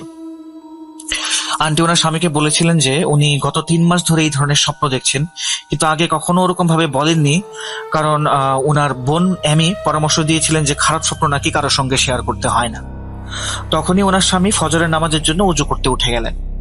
আন্টি রান্নাঘর থেকে একটু পানি আনলেন। হঠাৎ করেই আন্টির বিছানার উপরে সিলিং ফ্যানটা ধাপ করে পড়ে গেল বিছানার উপরে। আল্লাহর অশেষ রহমত যে আন্টি তখন এই দুর্ঘটনা থেকে কোনোভাবে বেঁচে ফিরেছিলেন। আসলে আন্টি যদি আরেকটু বাম সাইডে যেতেন তাহলে হচ্ছে ফ্যানটা আন্টির মাথাতেই পড়তো, আর ফ্যানটা একদম গতিতে চলছিল। আল্লাহ ওনাকে বাঁচিয়েছেন আসলে সেই টাইমে। আন্টি তখন একদম হতবাক হয়ে যান যে এটা কি হলো। এরপরে আন্টি ওনার হাজবেন্ডের সাথে শেয়ার করলেন যে ওনার কাপড়ে তাবিজ পাওয়া গেছে, সেই বিষয়টা আর কি শেয়ার করলেন। এবং অদ্ভুত অদ্ভুত জিনিস যেগুলো উনি বাসায় খেয়াল করছেন সেগুলোও শেয়ার করলেন। এরপর হচ্ছে ওনার হাজবেন্ড বললেন কি যখন জন্ম মৃত্যু সবই আল্লাহর হাতে, দেখি কি করা যায়, যখন সময় হবে তখন হচ্ছে আল্লাহর নির্দেশ মতো আমাদের যেতে হবে, আর আল্লাহর নির্দেশ মতো আমরা দুনিয়াতে থাকবো, আর অযথা আমাদের ক্ষতি কেউ করতে পারবে না, তুমি এত চিন্তা করো না, এরকম করে উনি বললেন। কিন্তু আন্টির বোন আগে থেকেই বলেছিলেন পরিস্থিতি দেখে যে তোমাদের হয়তোবা আসমানি কোনো বরকতের নিচে আছো, এই কারণে হচ্ছে তোমাদের কোনো ক্ষতি হয় নাই, কিন্তু জাদুতে তো তোমরা পড়েছো, এটা শিওর। আন্টির যে বোন ছিল এমি আপু, উনি হচ্ছে আন্টিকে অনেকবার হচ্ছে আধ্যাত্মিক চিকিৎসকের কাছে নিয়ে যাওয়ার চেষ্টা করেছিলেন, কিন্তু আন্টি এটা সবসময় এড়িয়ে গেছেন, কারণ এইসব ব্যাপারে আন্টির আসলে নিজস্ব কোনো মতামত বা বিশ্বাস থাকার কারণে উনি আসলে এই জিনিসগুলোতে খুব বেশি একটা পাত্তা দেন। হঠাৎ করে একদিন এমি আপু এমন কিছু মানে বললেন ওনার বাসায় এসে, যেটা আসলে আন্টি মানে আগে কখনো দেখেননি আর শোনেননি। এমি আপু একটা মহিলাকে নিয়ে এসেছিলেন। সেই মহিলা যখন গেটের কাছে আন্টিকে দেখলো, তখন সে একদম থমকে গেল এবং ওনার মুখের দিকে অন্যরকম অদ্ভুত ভাবে তাকিয়ে রইল। মনে হচ্ছিল যে উনি খুব ভাবনায় পড়ে গেছেন। তারপর হঠাৎ যেন তার ভাবনা থেকে সে বেরিয়ে এলো এবং ভেতরে এসে বসলো। উনি বললেন যে মানে এমি আপু বললেন যে এটা আমার বোন, তো সে আর মানে খুব প্রবলেম ফেস করছে তোকে, সেই কারণে আপনাকে এখানে নিয়ে এসেছি। এবং আমাকে ওই মহিলাটার সাথে পরিচয় করে দিল এবং বললেন যে উনি একজন আধ্যাত্মিক চিকিৎসক। আমি ওই মহিলার দিকে তীক্ষ্ণ দৃষ্টিতে তাকালাম এবং আমার বোনের দিকেও উনি এটা বললেন যে উনি ওনার বোনের দিকেও তীক্ষ্ণ দৃষ্টিতে তাকিয়েছিলেন, যেমন বলছেন যে তুমি আসলে এগুলো কি শুরু করেছো। কারণ আন্টি আগেই ওনার বোনকে বলেছিলেন যে উনি এই সমস্ত বিষয়ে রাজি নেই, ওনার নির্দিষ্ট কিছু বিশ্বাস আছে। কিন্তু সেই মহিলা ওনার দিকে তাকিয়ে বললেন কি, তুমি এমির উপরে রাগ করো না, তোমার নিজের কাজের উপরে মনোযোগ দাও। শোনো, তোমার উপর কিছু গুরুতর জাদু চলছে, আর তুমি যদি এটা ঠিক না করো তাহলে তোমার ব্যাপারটা ভীষণ জটিল হয়ে যাবে। তারপরে আন্টি সেই মহিলার দিকে তাকিয়ে বললেন কি, গতকালকে এমন কিছু হয়েছে, এমিকে বলেছিলাম, এমি হয়তো এই কারণে চিন্তিত, কিন্তু এরকম আসলে কিছু না, আপনার সাহায্য আমাদের লাগবে না। এবং এটাও বললেন যে আন্টি আসলে আমি এই সমস্ত জিনিসে বিশ্বাস করি না, দয়া করে আমার মাথায় আপনি এই সমস্ত জিনিস ঢোকাবেন না। আমি ইতিমধ্যে অনেক চাপের মধ্যে আছি আর বিষণ্ণতার সাথে জিনিসগুলো মোকাবেলার চেষ্টা করছি। I am trying to heal myself and my family, so please leave us alone, এরকম করে বলেছিলেন। ওই মহিলাটি তখন বলে কি যে মামনি, এটা শুধু বিষণ্ণতা না, আর তুমি যে কল্পনাগুলো করছো না, তোমার সাথে যা হচ্ছে এগুলো কোনো সাধারণ বিষয় না, এগুলো হচ্ছে জাদু। যদি কখনো দরকার পড়ে আমাকে ডেকো। এই কথা বলে মহিলাটি চলে গেলেন। এরপর হচ্ছে আন্টি ওই মহিলার সামনে 2 হাত জোর করে বললেন কি যে আপনি দয়া করে থামেন, আমার সহ্য হচ্ছে না, আমি খুবই সদয় মানুষ, আপনি মানে চলে যেতে পারেন, আমি আপনাকে কিছুই বলবো না, আপনি চলে যান। আন্টি তখন যাওয়ার আগে বললেন কি যে শোনো বাবা, আমার কথাগুলো ভালোভাবে শোনো, যদি তাড়াতাড়ি চিকিৎসা না করো তাহলে তোমার বাড়িতে কেউ মারা যাবে। এরপর আন্টি কাঁদতে কাঁদতে ওনাকে বললেন কি যে আপনি চলে যান, দয়া করে, আপনার কোনো চিকিৎসা দরকার নেই, কিচ্ছু দরকার নেই, আমি আপনার হাত পা ধরছি, আপনি চলে যান। এরপরে ওই মহিলাটা আর কি করবে, কিছু না করে উনি হচ্ছে চলে গেলেন। তারপর ওনার বোন এমি ওনাকে বাড়ির ভেতরে এসে বললেন কি যে তুমি আপু কাজটা ঠিক করো নাই, তোমার উচিত ছিল ওনার সাথে ভালো মতো কথা বলা, অ্যাটলিস্ট ওনার কথাগুলো শোনা, তোমার ভালোর জন্য আমি এই কাজটা করেছিলাম, তোমার উচিত ওনাকে সরি বলা। কিন্তু আন্টি এরপরে হচ্ছে এই জিনিসগুলো নিয়ে খুব বেশি একটা পাত্তা দেননি, কারণ উনি চিন্তা করেছিলেন যে এত সমস্যার কারণে উনি এতটাই দুর্বল হয়ে পড়েছিলেন যে ওনার চেহারার রংটা পর্যন্ত ফ্যাকাশে হয়ে গেছিল। উনি বুঝতে পারছিলেন না আসলে কি হচ্ছিল। উনি যে ওষুধটা আসলে ডাক্তার প্রেসক্রাইবের জন্য নিতে চাচ্ছিলেন বা নিচ্ছিলেন, আস্তে আস্তে কি হলো, ওনার হাজবেন্ডের অবস্থা এত খারাপ হওয়া শুরু করলো যে ওনার হাজবেন্ড নিজে পর্যন্ত সেই ওষুধটাই খাওয়া শুরু করলেন। তো এরপরে হচ্ছে উনি মানে বেশ চিন্তিত যে এটা আসলে কি হচ্ছে, আমার হাজবেন্ডের এরকম একটা অবস্থা, আমার এরকম অবস্থা, কি যে করি কিচ্ছু বুঝতে পারছি না। আচ্ছা, এরপরে একদিন হচ্ছে আন্টি সন্ধ্যার দিকে কফি খাচ্ছিলেন এবং কফিটা নিয়ে উঠোনের দিকে কফি খেতে বেরিয়ে গেলেন। চাঁদ দেখতে দেখতে কফি খাচ্ছিলেন এবং ওনার কাছে মনে হচ্ছিল উনি আবার স্বপ্ন দেখছেন।